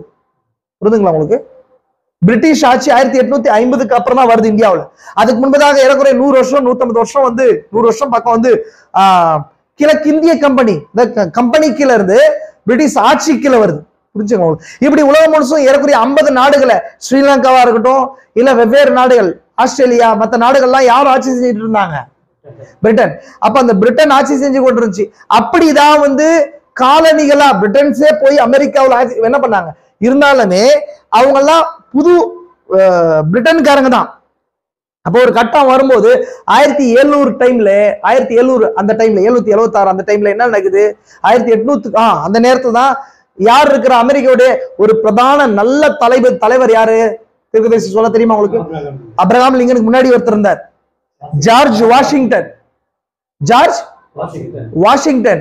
அப்பதான் என்ன பண்ண சொன்னா அமெரிக்காவுக்கும் பிரிட்டனுக்கும் சண்டை நடக்குது. அப்படின்னா இங்கிருந்து பிரிட்டன்ல இருந்து ஒரு கூட்டம் போய் அமெரிக்காவில இருந்து அங்கிருந்து நேட்டிவ் இந்தியன்ஸை துரத்திட்டு அங்க காலனிகளா ஸ்டார்ட் பண்ணாங்க. ஆனாலும் சுயமா வாழ்றதுக்கு அவங்களுக்கு என்ன தெரியல, பர்மிஷன் தரல. எல்லா உரிமைகளும் மெயின் ராணி கிட்ட தான் வரணும், பிரிட்டன் ராணி கிட்ட இருந்து வரணும்னு சொல்ற. அப்படி இருந்தாலும் சுயமா எந்த சட்டங்களும் தான் வாழ்வாதாரத்துக்கு எதுவும் செய்ய முடியாம பிரிட்டன்ல இருந்தா எல்லா உரிமைகளும் மற்ற எல்லா விஷயங்களும் வரணும், சலுகைகள் வரணும்ன்றதுனால அங்க இருக்கிற நேட்டிவ் பிரிட்டன் ஆட்கள் வந்து என்ன பண்ணாங்க சொன்னா பிரிட்டன், அதாவது ஒரிஜினல் பிரிட்டன்ல இருக்கிற அந்த படைகளுக்கு விரோதமா புரட்சி செய்ய ஆரம்பிச்சாங்க. 1776 பெரிய யுத்தம் நடந்துச்சு. அதான் உள்ள நாடு பிரிட்டனுக்கும் அங்க இருக்கிற அமெரிக்காவில போய் குடியேறினாங்களே அவங்களுக்கு யுத்தம் நடந்துச்சு, பெரிய யுத்தம் நடந்துச்சு. அவங்க ஜார்ஜ் வாஷிங்டனா இருக்கட்டும் மற்ற நபர்களாம் சேர்ந்து பிரிட்டனை துரத்தி சுயமா நாடை ஸ்டார்ட் பண்ணாங்க. 13 காலனிகளா வந்துச்சு. இதெல்லாம் ஹிஸ்டரி நான் சொல்ற விஷயங்கள். அமெரிக்கா பத்தி தெரிஞ்சுக்கணும். எதுக்காக சொல்றேன்னா, அமெரிக்கா டாலர் நோட் எப்படி வந்துச்சு, இந்த விஷயங்கள்லாம் அப்படிதான் வந்துச்சு. அப்படி அவங்க ஒரு டைமையும் யுத்தத்துக்கு போகும்போது ஜார்ஜ் வாஷிங்டன் என்ன பண்ணுவாரா, ஜபம் பண்ணாம போனதே கிடையாது. திருப்பதி சொல்வார், செய்தியை வாசிங்க நீங்க. அதனாலதான் அவங்க டாலர் நோட்ல எங்கள் நம்பிக்கை தேவனில் இருக்கிறதுன்னு சொல்லி அவங்க சொல்றாங்க இல்லைங்களா. அவருடைய hope is God. இப்போ திருதரிசி செய்தி கொடுத்திருக்காருல, எங்கள் நம்பிக்கை தேவனில் இருக்கிறத செய்தி கொடுத்திருக்காரு, பல செய்திகள் கொடுத்திருக்காரு. அந்த செய்தியை நீங்க வாட்ச் பாருங்க. திருதரிசி அமெரிக்க தேசத்தை இஸ்ரேல் தேசத்தோட பொருத்தி பேசுவார். எப்படி அமெரிக்க தேசம் வந்து எங்கள் நம்பிக்கை தேவனில் இருக்கிறது அப்படின்னு சொல்லி ஸ்டார்ட் பண்ணி கடைசியா ஆகாப் யேசபேல கொண்டு வந்துச்சோ, அதே போல அமெரிக்கா ஃபர்ஸ்ட் ஜார்ஜ் வாஷிங்டன்னாலையும் அதே போல ரெண்டாவது சிவில் வார் 1700 டைம்ல சிவில் வார் வந்துச்சு. அப்படின்னு சொன்னா கருப்பின மக்களுக்கும் கருப்பின மக்களுடைய விடுதலைக்காக ஒரு போராட்டம் உள்நாட்டுல நடந்துச்சு. யாரு அப்ரஹாம் லிங்கன் காலத்துல நடந்துச்சு. அப்ரஹாம் லிங்கன் என்ன பண்ணாரு சொன்னா, அடிமைகளை உண்டாக்க கூடாதுன்னு சொன்னார். அடிமைகளின் தேசத்துல இருக்கக்கூடாது, கருப்பின மக்கள் அடிமைகளா இருக்கக்கூடாதுன்னு சொன்னார். அதுக்கு விரோதமா நடந்துச்சு. முதலாளிகள் போராட்டம் பண்ணாங்க. அந்த போராட்டத்தின் விளைவா கருப்பின மக்களை விடுதலை கிடைச்சு. அது கருப்பின மக்கள் விடுதலை கிடைச்சு அடுத்த நாள் காலையில அப்ரஹாம் லிங்கன் சுடப்பட்டார். தலை பின்னால் சுடப்பட்டார். அவர் ஜார்ஜ் பூத் என்ன பண்ணா, அவர் தலைய சுட்டுட்டான். அப்போ அப்படி ஒரு போராட்டத்தின் விளைவுதான் அமெரிக்கா ஸ்தாபிக்கப்பட்டுச்சு. ஜார்ஜ் என்ன பண்ணாரு சொன்னா, அந்த லிங்கன் தன்னுடைய 22, 23வது வருஷம் வரைக்கும் அவர் மேர்டனம், புக் ஆஃப் மேர்டையர்ஸ் அப்படின்னா ரத்த சாட்சிகளின் புத்தகத்தையும் வேதத்தை தவிர வேறொரு புத்தகத்தை வாசிச்சதே கிடையாது. தீர்க்கதரிசி சொல்வார்.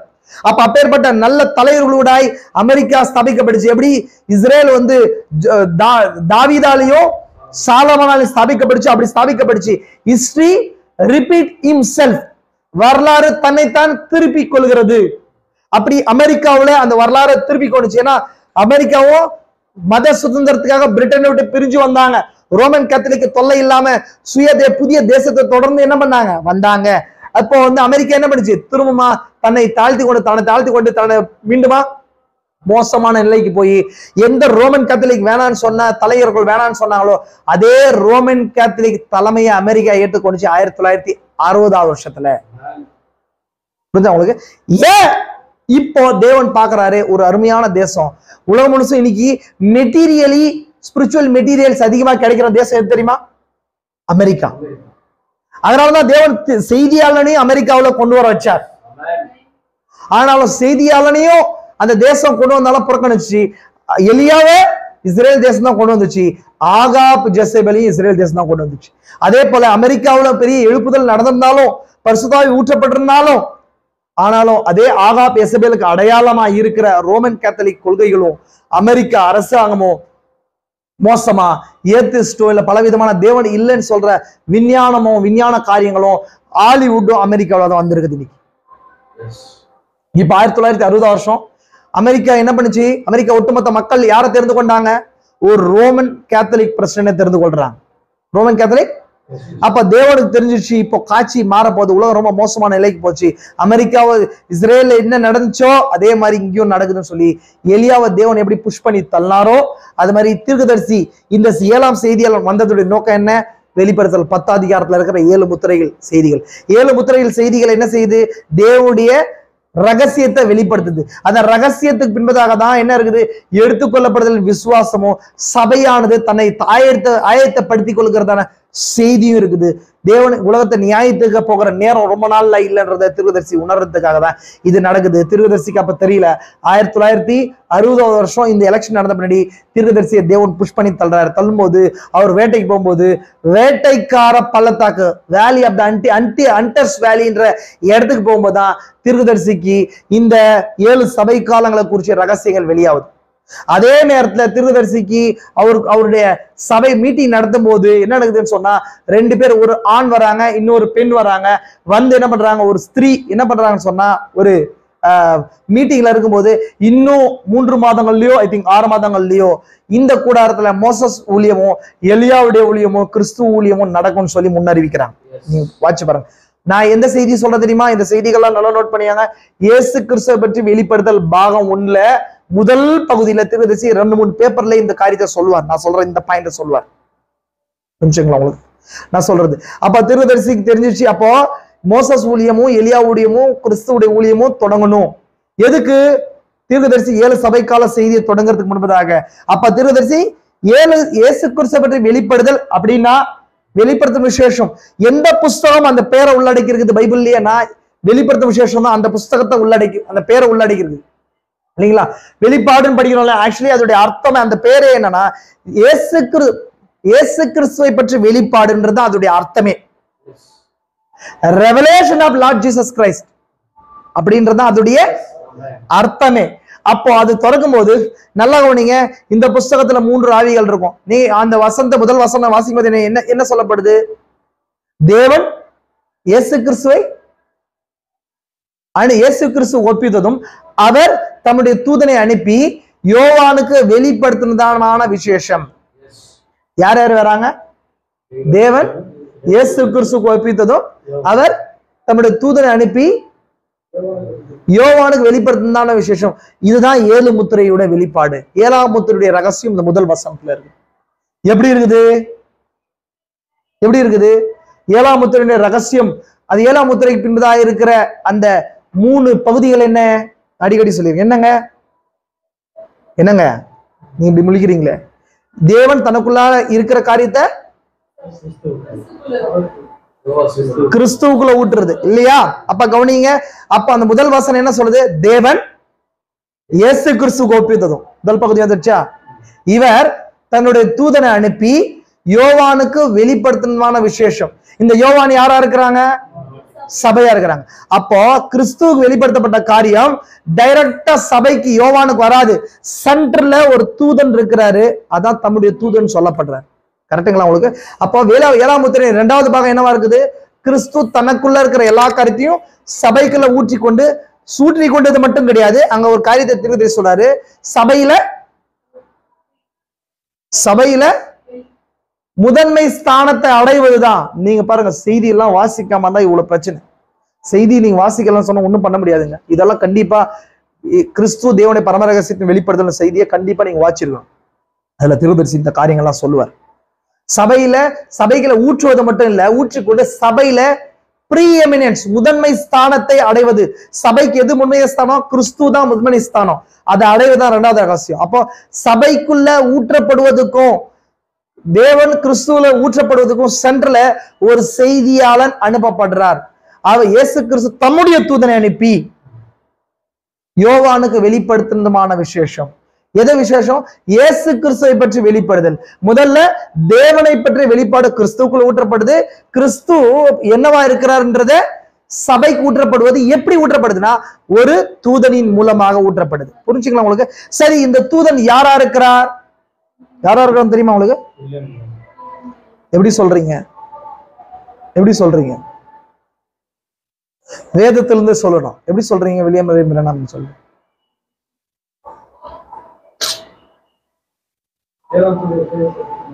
ஏழாம் தூதன். இந்த தூதன் எலியான் எப்படி சொல்றீங்க? இந்த தூதன் எலியான் எப்படி சொல்றீங்க அப்படின்னா உங்களுக்கு தெரியணும். வேதம் வாசிக்கணும். வேதத்திலிருந்து தான் நம்ம எல்லா செய்திகளை பார்க்கணும். எப்படி பார்க்கணுங்க? நீங்க வாசிக்கிற நீங்க சொல்ற வெளிப்பாடு இப்படி நீங்க சொல்றீங்க பாருங்க, பிரணாமன் சொல்லிட்டு நீங்க போய் ஸ்தாபனத்துல சொன்னா சிரிப்பாங்க. இதுதான் உங்களுக்கு ஒரு அஸ்திபாரம் வேணும், தெளிவான அஸ்திபாரம் வேணும். 17வது அதிகாரத்துல யோவானுக்கு ஒரு ரெவலேஷன் கொடுக்கப்படுது. 17வது அதிகாரத்துல 7 கலச தூதர்கள்ல ஒரு தூதன் வரார். கரெக்டுங்களா? என்ன சொல்லப்படுது? நம்ம கலசங்கள் எங்க ஓபன் ஆகுது? கலசங்களுடைய அதிகாரங்கள் எது? 15, 16 கலச அதிகாரங்கள். இது ஞாபகம் வச்சுக்கிறீங்க. 15 நான் சொல்லியிருக்கேன்னா இல்லையா? 14வது அதிகாரம் முத்தூதின் அதிகாரம், 3 ஏஞ்சல்ஸ் மெசேஜ். 15, 16 கலச தூதருடைய அதிகாரம். 17, 18 மகாவேசிக்கு வர 2 பாபிலோன்களுக்கு வர்ற நியாய தீர்ப்பு. 17, 18 ஞாபகம் வச்சுக்கணும். 17, 18 மட்டும். 19வது அதிகாரம் என்னங்க? 1000 வருட அரசாட்சி, 3rd வேர்ல்ட் வாரம், அர்மேகதோன் யுத்தமும் 1000 வருட அரசாட்சியும். இல்லையா? 19வது அதிகாரமும் 20வது. அப்ப 20வது அதிகாரம் என்னவா இருக்குது? 1000 வருட சாட்சிக்கு அப்புறம் இருக்கிற வெள்ளை சிங்காசன நியாய தீர்ப்பு. 22 அதிகாரம் 22 புதிய வானமும் புதிய பூமி கிடையாது. கூட்டம்போக்கில் பேசக்கூடாது. 21 அதிகாரம் 22 புதிய வானத்துல புதிய வானமும் புதிய பூமியில இருக்க போகிற ஆலயத்தை குறிச்சு, சரி நகரத்தை குறிச்சு. புதிய வானம் புதிய பூமியில ஆலயம் இல்ல, நகரத்தை குறிச்சு, அந்த நகரத்துடைய வாசல்களை குறிச்சு இருக்கும். கவனிச்சிங்களா? அப்போ 17வது அதிகாரத்துல நீங்க வாசிச்சீங்களா என்ன இருக்குன்னு சொன்னா 15, 16 கலசத்தை ஊற்றுகிற தூதர்களை பாக்குறீங்க. புரிஞ்சுதான் உங்களுக்கு? 17வது அதிகாரம் வரும்போது அந்த கலச தூதர்கள்ல ஒரு நபர் வந்து யோவானுக்கு இந்த மகா வேசிய குறிச்சு தான் நான் ரகசியத்தை சொல்றவான்னு சொல்லி கூப்பிடுவார். வாசிச்சிருக்கிறீங்களா? 17வது அதிகாரம் 1ஆம் வசனத்தை வாசிக்கிறீங்களா? வாசிங்க, நான் அந்த லைன் மட்டும் காட்டுற பாருங்க. இந்த 1/4 மணி நேரத்துல நான் முடிக்கிறேன்.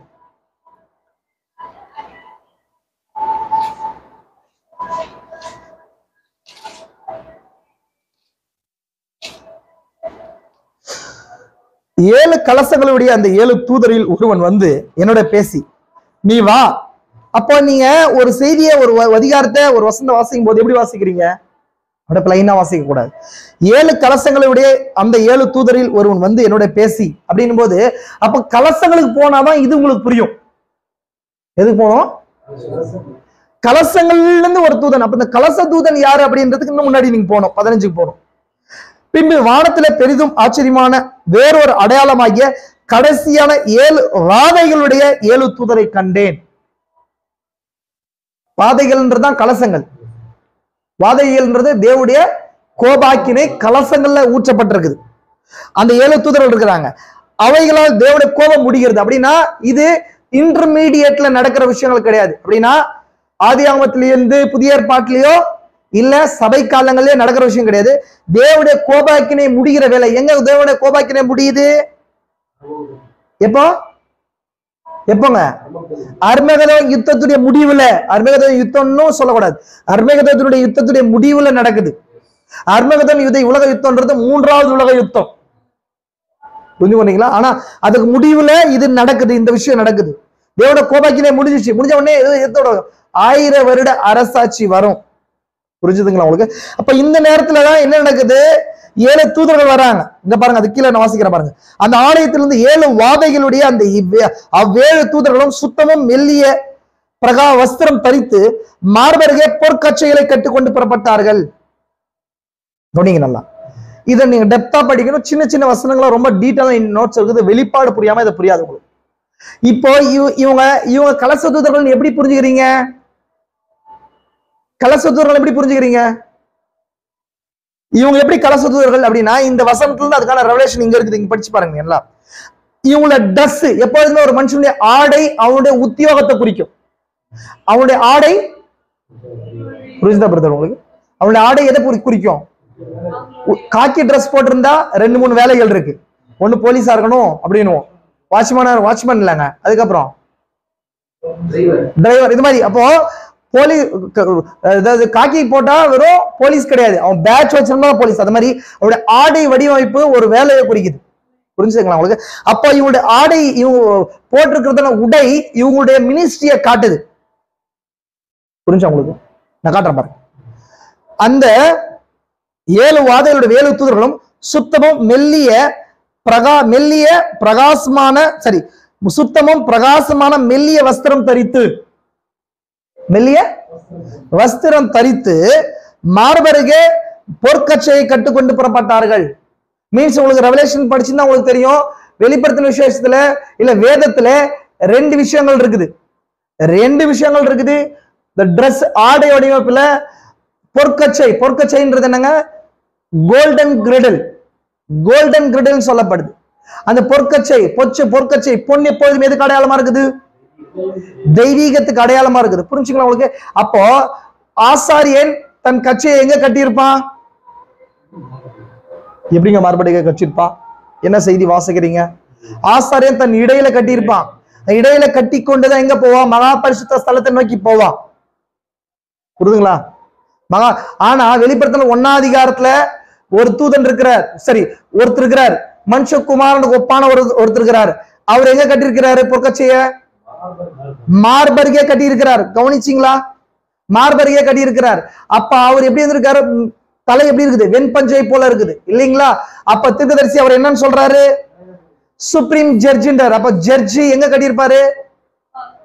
மார்பருகே கட்டியிருப்பாரு. கரெக்டுங்களா? அப்ப ஜட்ஜி என்ன பண்ணுவாரு? ஜட்ஜ்மெண்ட் கொடுப்பாரு. ஜட்ஜ்மெண்ட் மட்டும் கிடையாது, ஜட்ஜ்மெண்ட்டுக்கு பின்னதாக நியாய தீர்ப்பு இருக்குன்றத புரிஞ்சுக்கோங்க. ரெவலேஷன். அப்போ நீங்க அது ஃபர்ஸ்ட் அதிகாரம் புரியணும், இது கனெக்ஷன் புரியணும் உங்களுக்கு. புரிஞ்சுங்களா? உங்களுக்கு கவனிச்சீங்களா? அப்போ இந்த 7 தூதர்களும் எங்க கட்டியிருக்காங்க? மார்பருகே. மீன்ஸ் என்ன அர்த்தம்? இவங்களும் ஜட்ஜ்ன்றத புரிஞ்சுக்கோங்க. அப்ப என்னங்க? அவர் சுப்ரீம் ஜட்ஜ், இவங்க ஜட்ஜஸ். ஏன் ஜட்ஜஸ்? யாருக்கு நியாய தீர்ப்பின் அதிகாரம் கொடுக்கப்படும்? இல்லங்க, பிளைனா பேசக்கூடாது. எப்போ நல்லா புரிஞ்சுக்கோங்க, பிளைனா நம்ம பேசக்கூடாது. நம்ம உள்ள டெப்தா பேசிட்டு இருக்கிறோம். ஜட்ஜஸ் கொடுக்கிறோம். ஜட்ஜ் ஆகிறதுக்கு முன்னாடி அவன் என்னவா இருந்தா ஜட்ஜ் ஆவானா? அவர் நல்ல மீடியேட்டரா இருந்தா ஜட்ஜ் ஆக முடியும். வக்கீலா இருந்தா தான், வக்கீலா இருந்தால் ஒல்லி அவன் ஜட்ஜ் ஆக முடியாது. வக்கீல் யாருன்னு சொன்னா பரிந்து பேசுகிறவர். அப்படின்னா இவங்க 7 சபை காலங்களா இவங்க மூலமா செய்தி ஜனங்களுக்கு கொடுக்கப்பட்டுச்சு, பரிந்து பேசுறதுக்கான ரகசியங்கள் கொடுக்கப்பட்டுச்சு.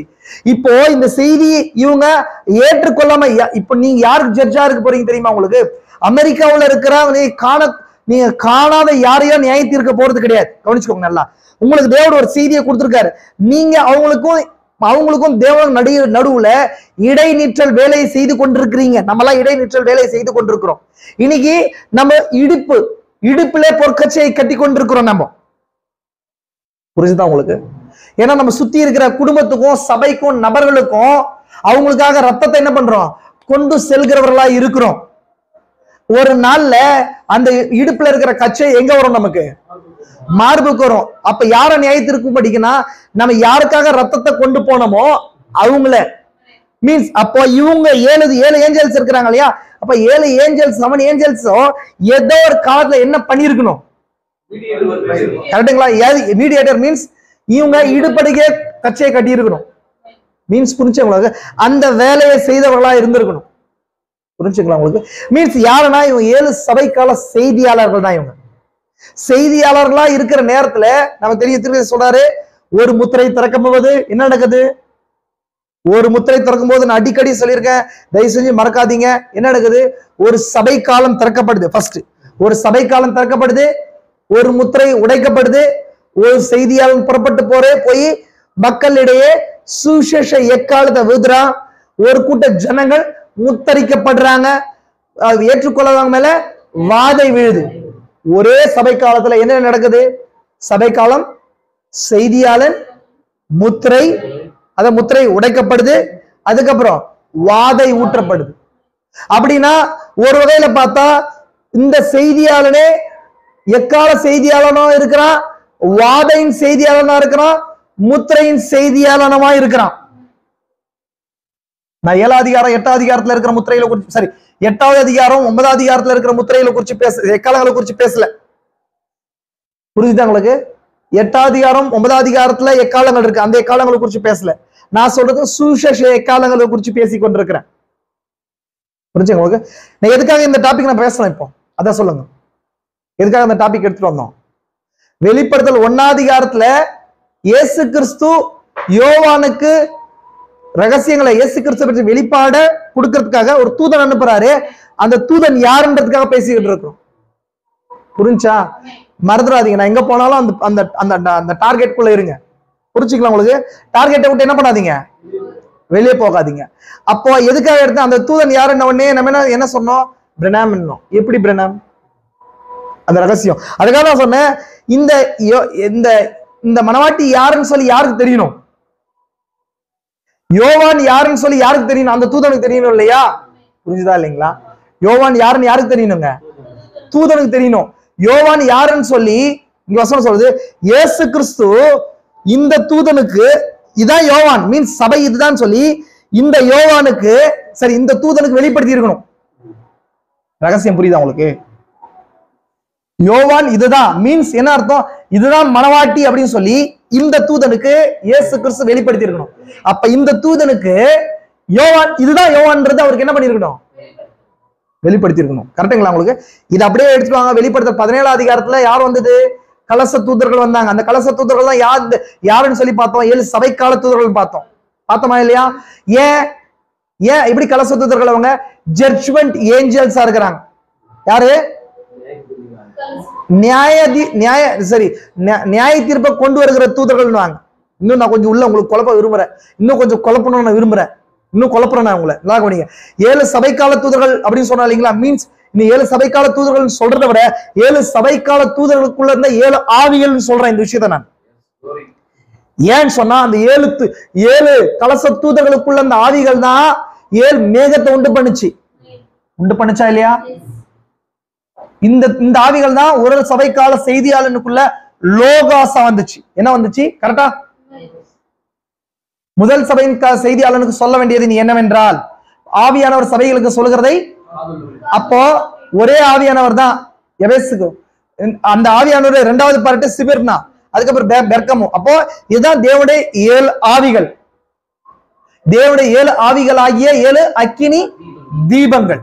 கரெக்டுங்களா உங்களுக்கு? 7 ஆவிகள் தான். இதுதான் பலமுள்ள தூதனா வந்தாருன்னு சொல்லி நாம பார்த்தோம். கரெக்டுங்களா உங்களுக்கு? அப்போ அதுதான் புரிஞ்சுங்களா உங்களுக்கு? இப்போ 63ஆம் வருஷத்துல வந்தது அதுதான்.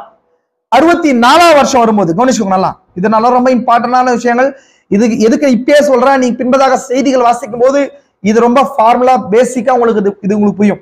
64ஆவது வருஷம் வரும்போது தீர்க்கதரிசி என்ன பண்றாரு? வேட்டைக்கு போறார். வேட்டைக்கு போகும்போது என்ன நடக்குது? தீர்க்கதரிசி செய்தி 63 செய்தி கொடுக்கும்போது அமெரிக்கா வெஸ்ட் கோஸ்ட் என்ன பண்ணுதுங்க? Judgement strikes to the west coast அப்படின்னு சொல்லப்படுது. மேற்கு கடற்கரை நியாய தீர்ப்பு தாக்குதுன்னு சொல்லப்படுது. தீர்க்கதரிசி வேட்டைக்கு போகும்போது ஒரு பெரிய வெடி சத்தம் வரும்போது ஒரு கல்லை தூக்கி என்ன பண்றாரு? ஆகாயத்துல எரியிறார் இல்லையா? எரியும் போது மேற்கு கடற்கரைய என்ன பண்ணுது? நியாய தீர்ப்பு தாக்குதுன்னு சொல்லப்படுது. அலாஸ்கா என்ன பண்ணுது? 64ஆம் வருஷத்துல பூகம்பத்தினால பாதிக்கப்படுது. புரிஞ்சா இல்லைங்களா? இப்போ இதை நல்லா கவனிச்சுக்கோங்க. தீர்க்கதரிசி இந்த விஷயத்தை எக்ஸ்பிளைன் பண்றாரு. நான் இதுக்குள்ள பேசல, இது நான் வேற ஒரு டாபிக் உள்ள போறேன். இந்த விஷயத்தை தீர்க்கதரிசி எக்ஸ்பிளைன் பண்ணிட்டே இருக்கும்போது அதான் நான் சொல்றேன், ரொம்ப தீர்க்கதரிசி வாழ்க்கை வரலாறு ஒரு புத்தகத்துல பார்க்க கூடாது. அவ்வளவு புத்தகங்களை ரெஃபர் பண்ணாதான் உங்களுக்கு புரியும். அதனாலதான் நான் ஷார்ட் அண்ட் ஸ்வீட்டா இந்த விஷயத்த சொல்றேன். எப்ப நடந்துச்சு? 1964ஆம் வருடத்துல நீங்க நெட்ல அடிச்சு பாருங்க. இந்த உலகத்திலேயே மிகப்பெரிய பூகம்பங்கள் நடந்துச்சு. பூகம்பங்கள்ல அலாஸ்கா பூகம்பமும் ஒண்ணு. அலாஸ்கான்ற இடத்துல 1964ஆம் வருஷத்துல நடந்த பூகம்பம் ஒண்ணு. அந்த பூகம்பம் நார்மலா இது வரைக்கும் உலக மனுஷங்களுக்கு எல்லாம் நார்மலா நடந்த மாதிரி சொல்லுவாங்க. ஆனா அப்படி கிடையாது. தீர்க்கதரிசி வேட்டைக்கு போகும்போது அந்த சத்தம் வந்து என்ன பண்ணுது? அந்த கல்லை தூக்கி என்ன பண்ணுது? மேல ஆயத்துல எரின்னு சொல்லப்படுது. அவங்க கூட இருக்கிறவங்க எல்லாம் போய் காடு கீழே ஒளிது கொள்ளுங்க அப்படின்னு சொல்லப்படுது இல்லைங்களா? அந்த கற்கள்லாம் உடையுது. மழை என்ன பண்ணுது? உடையுது. இது நடக்குது. இது நடந்து 2 நாள்ல அலாஸ்கா அப்படின்ற இடத்துல பூகம்பம் நடந்து தண்ணிக்குள்ள போகுது. இது நடந்தது. இன்னைக்கும் ரெக்கார்ட்ஸ்ல இருக்குது. நட்ஸ்ல கிரேட் பெரிய பூகம்பங்களை நீங்க பாருங்க. பிக்கஸ்ட் பூகம்பங்களை நெட்ல அடிச்சு பாருங்க. அதெல்லாம் இருக்கும். புரிஞ்சா உங்களுக்கு? இப்போ இதை தீர்க்கதரிசி எக்ஸ்பிளைன் பண்றாரு. கவனிச்சுக்கோங்க நல்லா. என் பேரு எக்ஸ்பிளைன் பண்றாரு. எக்ஸ்பிளைன் பண்றதுக்கு எதை எடுத்து வர்றாருன்னா மேகஸ்தம்பத்தை எடுத்து வருவார். டெப்தா பாருங்க. எதை எடுத்து வருவாரு? மேகஸ்தம்பத்தை எடுத்து வருவாரு. மேகஸ்தம்பத்தின் அந்த தூதர்கள் எங்க வந்தாங்கன்னு சொன்னா எந்த இதை எடுத்துக்கு வந்தாரு? பீனிக்ஸ்ல இருந்து வடமேற்குல அந்த தூதர்கள் வந்தாங்கன்னு. வடமேற்குல வந்து பிளாக்ஸ்டாப் வழியா போய் எங்க போறாருன்னா அலாஸ்கா வழியா அந்த தூதர்கள் வந்தாங்க. அப்படி போனாங்க அப்படின்னு சொல்லி தீர்க்கதரிசி சொல்லுவார். அப்ப தீர்க்கதரிசியா மேற்கு நோக்கி, அதான் மேற்கு நோக்கி, சரி, வடகிழக்குல இருந்து மேற்கு நோக்கி பிளாக்ஸ்டாப்ல இருந்து அப்படியே மேற்கு நோக்கி போனாங்க அப்படின்னு சொல்லுவார் தீர்க்கதரிசி. இப்ப இவங்களை தீர்க்கதரிசி இன்னொரு வார்த்தையை பயன்படுத்துவார். இவர்கள் நியாய ஜட்ஜ்மெண்ட் ஏஞ்சல்ஸ் சொல்லுவார். யாருங்க? தேவனுடைய 7 ஆவிகள் சொன்னால மேகத்தை உண்டு பண்ணாங்கல்ல, அதுதான். அவங்கள பாருங்க, அங்க பாக்குறீங்க இல்லையா? அந்த 7 தூதர்கள். அந்த 7 தூதர்களை 63ஆம் வருஷத்துல முத்திரையில திறந்த தூதர்கள் சொல்லுவார். இது ப்ரோக்ரஸ் டெப்தா படிச்சாதான் நமக்கு புரியும். தீர்க்கதரிசிக்கு 7 செய்தியாளர்களா 63ஆம் வருஷத்துல வந்து தீர்க்கதரிசிய அந்த மேகத்துக்குள்ள எடுத்துக்கொண்டு ஒரு 17ஆம் தேதியிலிருந்து மார்ச் 17ஆம் தேதியிலிருந்து தொடங்கி மார்ச் 17ஆம் தேதி 24ஆம் தேதி வரைக்கும் 7 முத்திரைகளை துறக்கிறதுக்கு உதவி பண்ணாங்க இல்லையா? 7 செய்தியாளர்கள். அந்த 7 செய்தியாளர்களை 64ஆவது வருஷத்துல தீர்க்கதரிசி என்ன சொல்வார்னா ஜட்ஜ்மெண்ட் ஏஞ்சல்ஸ் சொல்வார். ஏன் ஜட்ஜ்மெண்ட் ஏஞ்சல்ஸ்? யார் செய்தியை கொடுக்குறாங்களோ அவங்க தான் நியாயத்திற்க முடியும். நான் ஆல்ரெடி சொல்லியிருக்கேன். யார் பரிந்து பேசுதல செய்யறாங்களோ அவங்க தான் என்ன பண்ண முடியும்? புரியுதா உங்களுக்கு சொல்றது? அப்ப அவங்க எங்க இருந்தாங்கன்னா ஆல்ரெடி 7 சபைக்காலர் தூதர்களுக்குள்ள இருந்தவங்க, ஒரு காலத்திலயும் செய்தியா வந்தவங்க இல்லைங்களா? இப்ப இதான் வெளிப்படுத்தல் 15ஆம் அதிகாரத்துல வந்தவங்க. புரியுதா உங்களுக்கு? இப்போ கலச தூதர்களா வந்தவங்க, புரிஞ்சா உங்களுக்கு? மீன்ஸ் இந்த செய்தியாளர்களா வந்தவங்க. இப்ப இதுதான் 17ஆவது அதிகாரத்துல ஒரு தூதன். இப்ப நான் வாசிக்கிறேமா? நான் குழப்பலையே, பொறுமையா தானே சொல்லியிருக்கேன், பொறுமையா சொல்லியிருக்கேன்னா? அப்ப அந்த 17ஆவது அதிகாரத்துல, சரி 15ஆவது அதிகாரத்துல வந்த அந்த 7 தூதர்கள் யாரு? இந்த 7 செய்தியாளர்கள், சபைக்கால தூதர்கள் சொன்னேன் இல்லையா? மீன்ஸ் நல்ல டெப்தா சொன்னா அந்த 7 நார்மலான மனிதர்கள் கிடையாது, அவங்களுக்குள்ள இருந்த அந்த 7 ஆவிகள் சொன்னேன். புரிஞ்சா உங்களுக்கு? இது யாரு? மேகத்தை உண்டு பண்ணவங்கன்னு சொன்னேன். இந்த மேகத்தை உண்டு பண்ணவங்க அதுக்கு முன்னாடி எங்க இருந்தாங்க? ஒரு சபைக்கால செய்தியாளர்களுக்குள்ளயும் வந்தவங்க. சபைக்காலக்குள்ள செய்தியாளர்களா வந்ததுனாலதான் செய்தி உங்ககிட்ட சொன்ன, நீங்க அந்த செய்தியை ரிஜெக்ட் பண்ணீங்க, அதனால நியாயம் தீர்க்கிறதுக்கான அதிகாரம் என்கிட்ட இருக்குது. புரிந்து கொண்டா? நீங்க என்ன கேட்கணும்? நீ வீட்டுல போய் திரும்பவும் ரிப்பீட் பண்ணி கேட்கணும். நான் ஃபாஸ்டா சொல்லிட்டேன் உங்களுக்கு. இப்போ 17ஆவது அதிகாரத்துக்கு வரும்போது அதுல ஒரு தூதன், 7 கலசங்களை உடைய அந்த 7 தூதரில் ஒருவன் வந்து என்னோட பேசி, அதுல ஒரு நபர் மகாவேசியை குறிச்சு ரகசியத்தை பத்தி பேசுறேன். மகாவேசியை குறிச்சு அதென்னாங்க, நான் உனக்கு காண்பிப்பேன் வா, அவளுக்கு வருகிற ஆக்கினையை உனக்கு காண்பிப்பேன் வா என்று சொல்லி வனாந்திரத்துக்கு கொண்டு போவான்னு சொல்லப்படுது. கரெக்டுங்களா? கரெக்டுங்களா? புரிஞ்சா உங்களுக்கு? இது வரைக்கும் புரிஞ்சா? இதை தொடர்ந்து இது 19ஆவது அதிகாரத்துக்கு போகும்போது இதே தூதனை யோவான் வணங்க போவார். வணங்க போவாரா? அந்த அந்த பாயிண்ட் வாசிக்கலாமா? பாருங்க 19ஆவது அதிகாரத்துல, 19ஆவது அதிகாரம். அப்பொழுது அவனை வணங்கும்படி அவனுடைய பாதத்துல விழுந்தேன். அவன் என்னை நோக்கி, இப்படி செய்யாதபடிக்கு பார், நான் உன்னோடும் இயேசுவை குறித்து சாட்சியிட்டு உன் சகோதரோடும் கூட நானும் ஒரு ஊழியக்காரன், தேவனை தொழுது கொள், இயேசுவை பற்றின சாட்சி தீர்க்க தரிசன ஆவியா இருக்கிறது என்றான். கவனிச்சிங்களா? இப்போ யாரு 17ஆம் அதிகாரத்துல யோவானுக்கு அந்த மகாவேசியை குறிச்சு ரகசியத்தை காட்டின தூதனை யோவான் வணங்க முற்படுறார். இதே தூதன். கரெக்டுங்களா? அப்ப அந்த தூதனுக்கு மகாவேசியை குறிச்சு ரகசியம் தெரியுது. புரிஞ்சவங்க? யாரு? கலச தூதன். கவனிச்சிங்களா? இப்ப 22ஆம் அதிகாரத்துல எகைன் திரும்ப பாருங்க. 22ஆம் அதிகாரத்துல 22ஆம் அதிகாரத்துல பாருங்க 8ஆம் வசனம். யோவானாகிய நானே இவைகளை கண்டும் கேட்டும் இருந்தேன். நான் கேட்டு கண்டபோது இவைகளை எனக்கு காண்பித்த தூதனை வணங்கும்படி அவன் பாதத்தில் விழுந்தேன். 2 அதிகாரத்துல யோவான் திரும்ப என்ன பண்றாரு? விழுறார். 1ஆம் அதிகாரத்துல 19ஆம் அதிகாரத்துல விழுறதுக்கு முன்பதாக மகாவேசியை குறிச்சு ரகசியத்தை குறிச்சு அந்த தூதன் யோவானை காட்டுறார். மீன்ஸ் எப்படி புரிஞ்சுக்கணும்? சபைக்கு இந்த கலச தூதன் தான் சபைக்கு அந்த மகாவேசியுடைய ரகசியம் என்ன, மகா பாபிலோனுடைய ரகசியம் என்ன, 2 பாபிலோன்களுடைய ரகசியம் என்னன்றத காட்டின மனுஷன். புரிஞ்சா உங்களுக்கு? புரிஞ்சுங்களா? அடுத்தது 19ஆம் அதிகாரம் முடிஞ்சு 20ஆம் அதிகாரம் வருவது ஆட்டுக்குட்டியானவருடைய மனவாட்டி அவனுக்கு காண்பிப்பேன் வான் சொல்வார். நீங்க வாசிங்க மேல 21ஆம் அதிகாரம். 21ஆம் அதிகாரம்.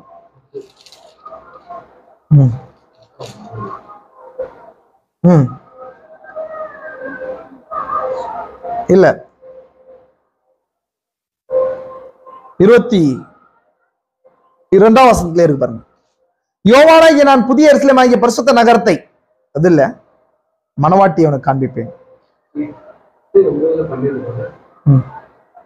9ஆவது வசனம். பின்பு கடைசியான 7 வாதைகளால் நிறைந்த 7 கலசங்களுடைய அந்த 7 தூதரில் ஒருவன் என்னிடத்தில் வந்து, நீ இங்க வா, ஆட்டுக்குட்டியானுடைய மனைவியாகிய மனவாட்டியை உனக்கு காண்பிப்பேன் என்று சொல்லி, அப்ப அந்த தூதர்கள்ல ஒரு தூதன் தான் ஆல்ரெடி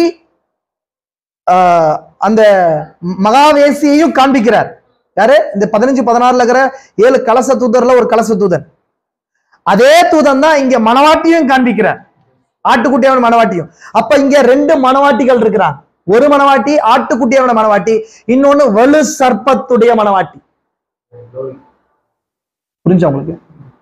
ஏன்னா வலு சர்ப்பத்துடைய மனவாட்டி, வலு சர்ப்பம் எதுக்கு? ரோமா இருக்குது. கரெக்டுங்களா உங்களுக்கு? வலு சர்ப்பம் ஒரு வல்லமையா இருக்குது. எப்பொழுது மிருகம் எதுக்கு அடையாளமா இருக்குது? அது எதுவா இருக்குது? லூசிபரா இருக்கிறான் இல்லைங்களா? வெளிப்படுத்த 12ஆம் அதிகாரத்துல பாக்குறோம் இல்லைங்களா? இவன் 12ஆம் அதிகாரத்துல என்ன பாக்குறோம்னு சொன்னா, அது பழைய பாம்பாகிய பெரிய வலு சர்ப்பம். பழைய பாம்பு எழுது ஏதேன்ல இருந்த பாம்பு. அது யாரு? லூசிபர். அதான் வலு சர்ப்பமா இருக்குது. அந்த வலு சர்ப்பத்து மேலதான் அந்த ஸ்திரீ ஏறி இருக்கிறா. மீன்ஸ் இந்த ஆட்டுக்குட்டின்றது ஒரு மிருகம், பூமியில சாந்தமான மிருகம். அந்த மிருகத்துக்கு, அந்த மிருகம் யாரா இருக்கிறார்? கிறிஸ்துவா இருக்கிறார். அந்த கிறிஸ்துவுக்கு மனவாட்டி நம்ம சபை மனவாட்டி. அதே போல இந்த மிருகமும் ஒரு பாசனா இருக்கணும், அந்த மிருகத்துக்கும் ஒரு மனவாட்டி இருக்கணும். அந்த மிருகம் அந்த வேசியா இருக்கு, அந்த சபை வேசியா இருக்குது. புரிஞ்சா உங்களுக்கு? அப்போ ரெண்டு மிருகங்கள் இருக்கு, ரெண்டு மனவாட்டி இருக்கு. இப்ப ரெண்டு மிருகத்தை குறித்த ரகசியத்தையும் ரெண்டு மனவாட்டி ரகசியத்தையும் யோவானுக்கு காண்பித்தது ஒரே கலசதூதன். முதல் முறை அந்த கலசதூதனை காண்பிக்கும் போது யார் என்ன பண்றாரு? இந்த யோவான் சபை பாதத்தை வணங்க போகுது. அப்போ ஒரு ஆன்சர் பண்றாரு அவரு. ஏன் நீங்க பாருங்களேன், அடுத்த பாயிண்ட் நான் காட்டுறேன். இப்ப 22வது அதிகாரம். அதற்கு அவன், நீ இப்படி செய்யாதபடிக்கு பார், உன்னோடும் உன் சகோதரரோடும் தீர்க்கதரிசிகளோடும் இந்த புஸ்தகத்தில் வசனங்களை கை கொள்ளுகிறவர்களோடும் நானும் ஊழியக்காரன், தேவனை தொழுது கொள் என்றார். இதுக்கு முன்பதாக சொல்லும்போது என்ன சொல்றாரு? இல்ல, தூதன் இல்ல, அது அவரு 19வது அதிகாரத்துல வணங்கும் போது ஒரு ஆன்சர் பண்ண, ஏன் வணங்காதன்றதுக்கு ஒரு ஆன்சரை சொல்ற. ரெண்டு டிஃபரெண்டா இருக்கும். அதுல உங்களுக்கு தெரியும் அந்த தூதன் யாருன்னு சொல்லிட்டு. அந்த தூதன் யாருன்னு சொல்லி அங்கதான் தெரியும். அதனாலதான் நான் சொல்றேன், இந்த ரகசியம் நார்மலா பிளைனா பேசுறது கிடையாது. தீர்க்கதரிசி தான் எல்லாத்தையும் வெளிப்படுத்திருக்காரு, அதனாலதான் தீர்க்கதரிசியை நான் சொல்றேன் அப்படின்றது விசுவாசத்துக்கு ஓகே. வேதத்துல எப்படி வருது பாருங்களேன். அப்போது வணங்கும்படி நான் பாதத்துல விழுந்தேன், அவனை என்னை நோக்கி. அவர் பேசுற பாயிண்ட், முதல்ல ஒரு பாயிண்ட் பேசுறார். முதல்ல பேசுற பாயிண்ட் நான் வாசிக்கிறேன். முதல்ல பேசுற பாயிண்ட் பாருங்க. இப்படி செய்யாதபடி பார், உன்னோடும் இயேசுவை குறித்த சாட்சியிட்ட சகோதரோடு கூட நானும் ஊழியக்காரன், தேவனை தொழுது கொள், இயேசுவை பற்றிய சாட்சி தீர்க்கதரிசன ஆவியா இருக்கிறதுன்றார். ஃபர்ஸ்ட் முறை சொல்லும் போது தொழுது கொள்ளாத, நான் இயேசு கிறிஸ்து பற்றிய சாட்சி தீர்க்கதரிசன ஆவியா இருக்குது. உன்னோட உன் சகோதரோடு கூட இயேசுவை சாட்சியிட்ட உன் சகோதரோடு கூட நானும் ஒரு ஊழியக்காரன், தேவனை தொழுது கொள்கிறார். முதல்ல சொல்லும்போது யாரு? அந்த மகாவேசியை வணங்கும் போது, வேசியை குறிச்ச ரகசியத்தை காட்டும் போது யோவான் வணங்க முற்படும் போது, ரெண்டாவது மனவாட்டிய ரகசியத்தை காட்டும் போது, அப்போ வணங்க முற்படும் போது வேறொரு பாயிண்ட சொல்றாரு. அப்ப என்ன பண்றாங்க? உன்னோடும் கூட உன் சகோதரனோடு கூட தீர்க்கதரிசிகளோடு கூட இந்த புத்தகத்து வசனங்கள் கை கொள்கிறோடும் கூட நானும் ஊழியக்காரன். அப்படின்னா ஃபியூச்சர் ஈவெண்ட்டை குறிச்சு பேசுறேன். கை கொள்ளுகிறவர்களோடு கூட இருக்க போறதை குறிச்சு பேசுறார். அப்போ இது யாரு அப்படின்னு சொன்னா, முதல் பாயிண்ட்ல இருந்து இவர் யாருன்னு புரிஞ்சுக்கலாம். முதல் பாயிண்ட் வாசிக்கிறேன் பாருங்க.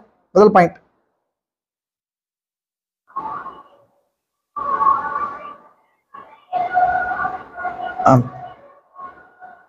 அவன் என்னை நோக்கி, உன்னோடும் இயேசுவை குறித்து சாட்சியிட்ட உன் சகோதரோடும் கூட நானும் ஊழியக்காரன்றார். யாரு பாருங்க, இம்பார்ட்டன்டான விஷயத்த சொல்லிட்டு இருக்கிறேன். ஒரு விஷயம் சொல்லப்படுது, இவர் யாருன்றதை தன்னை எப்படி இன்ட்ரோடியூஸ் பண்றாருன்னு சொன்னா, உன்னோடும் சகோதரோடு கூட இயேசு கிறிஸ்துவை குறித்து நான் சாட்சி கொடுத்தேன்றார். வேதத்துல இயேசு கிறிஸ்துவை குறித்து முதல்ல சாட்சி கொடுத்தது யாரு? யோவான் ஸ்நானகன். யோவான் ஸ்நானனுக்குள்ள இருந்த ஆவி என்ன? எலியா ஆவி. எலியா தான் யோவான் ஸ்நானம் வந்தாரு. புரிஞ்சா உங்களுக்கு? அப்ப அந்த எலியாவுடைய யோவான் ஸ்நானனுக்குள்ள இந்த எலியா ஆவி தான். ஏன்னா வசனம் என்ன சொல்றாரு? உன்னோடு கூட யோவான் ஸ்நானன் என்ன சொல்றாரு? நான் அந்த ஒளி அல்ல, நான் ஒளியை குறிச்சு சாட்சி கொடுக்க வந்தவனாய் இருந்தேன். கரெக்டுங்களா?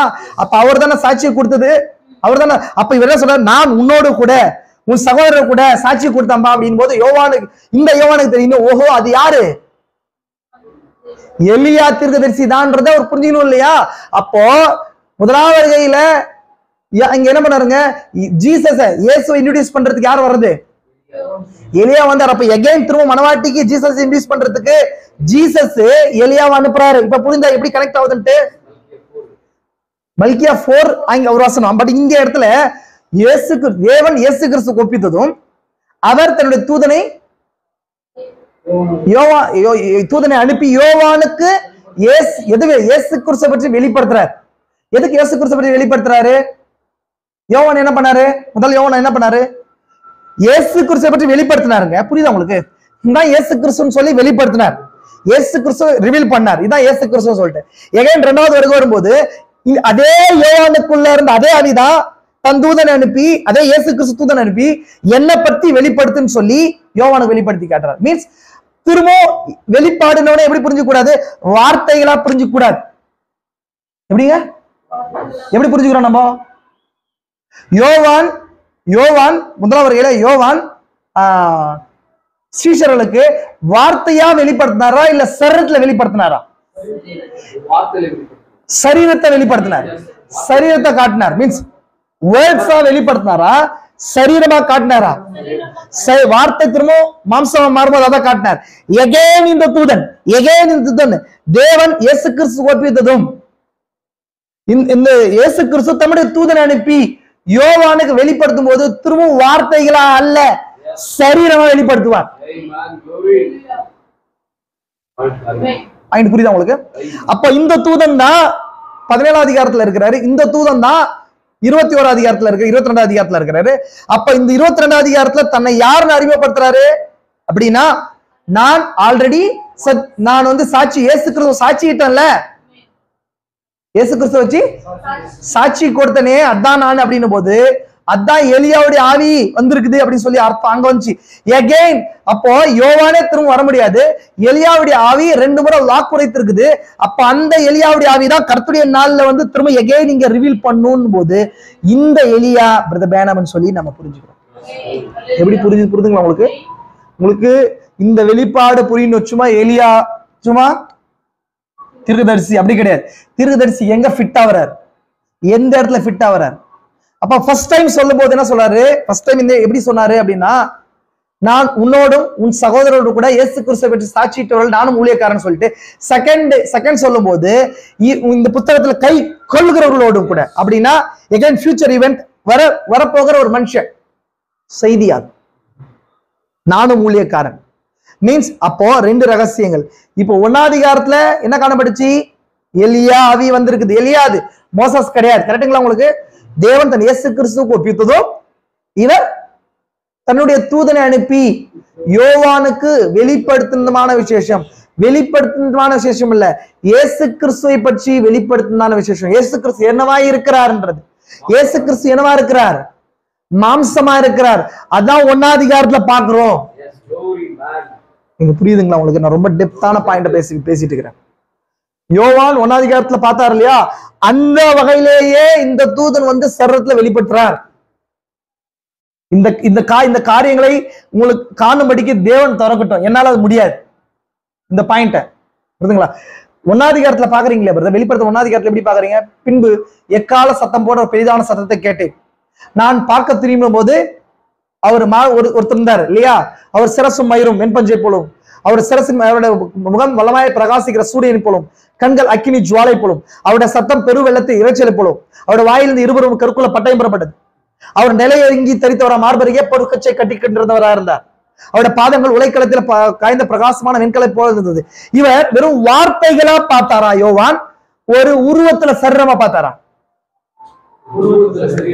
வார்த்தை லெட்டர் கிடையாது, எழுத்துக்கள் கிடையாது. கரெக்டுங்களா? ஒரு உருவமா பார்த்தார். அப்போ யோவான் எப்படி பார்த்தாரு? இயேசு கிறிஸ்துவை பற்றி வெளிப்படுத்தல் தான் அது. கரெக்டுங்களா? நான் என்ன சொல்றாரு? நான் இருக்கிறவரும் இருந்தவரும் வருகிறவருமானவர், சர்வவல்லமையுள்ள கர்த்தர், ஆனா ஆதியும் அல்பாவும் ஒமேகாவும் முந்தினோர் பிந்தினுமா இருக்கிறேன். கரெக்டுங்களா? சொல்லியாச்சா?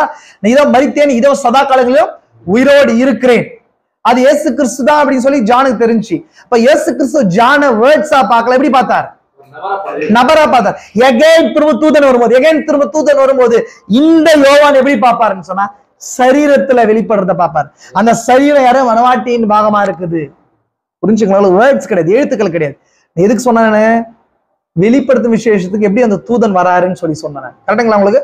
இயேசு கிறிஸ்து வெளிப்படுத்தும் விசேஷம் ஓபன் ஆகணும். திருதரிசி சொல்றார் இந்த செய்தியில் ஐயா முடிவின் அடையாளமா என்ற செய்தியில சொல்றார், வெளிப்படுத்தும் விசேஷத்தோட வேதத்துல இருக்கிற ஏனைய வெளிப்பாடுகள் எல்லாம் பொருந்தணுமா. இது கீ நோட். நான் அதான் சொன்னேன் உங்களுக்கு. நான் தயவு செஞ்சு சொல்லி பிரீச்சிங் நான் சொல்ல, நான் பாயிண்ட்ஸ் தான் சொல்றேன், கவனிச்சுக்கோங்க.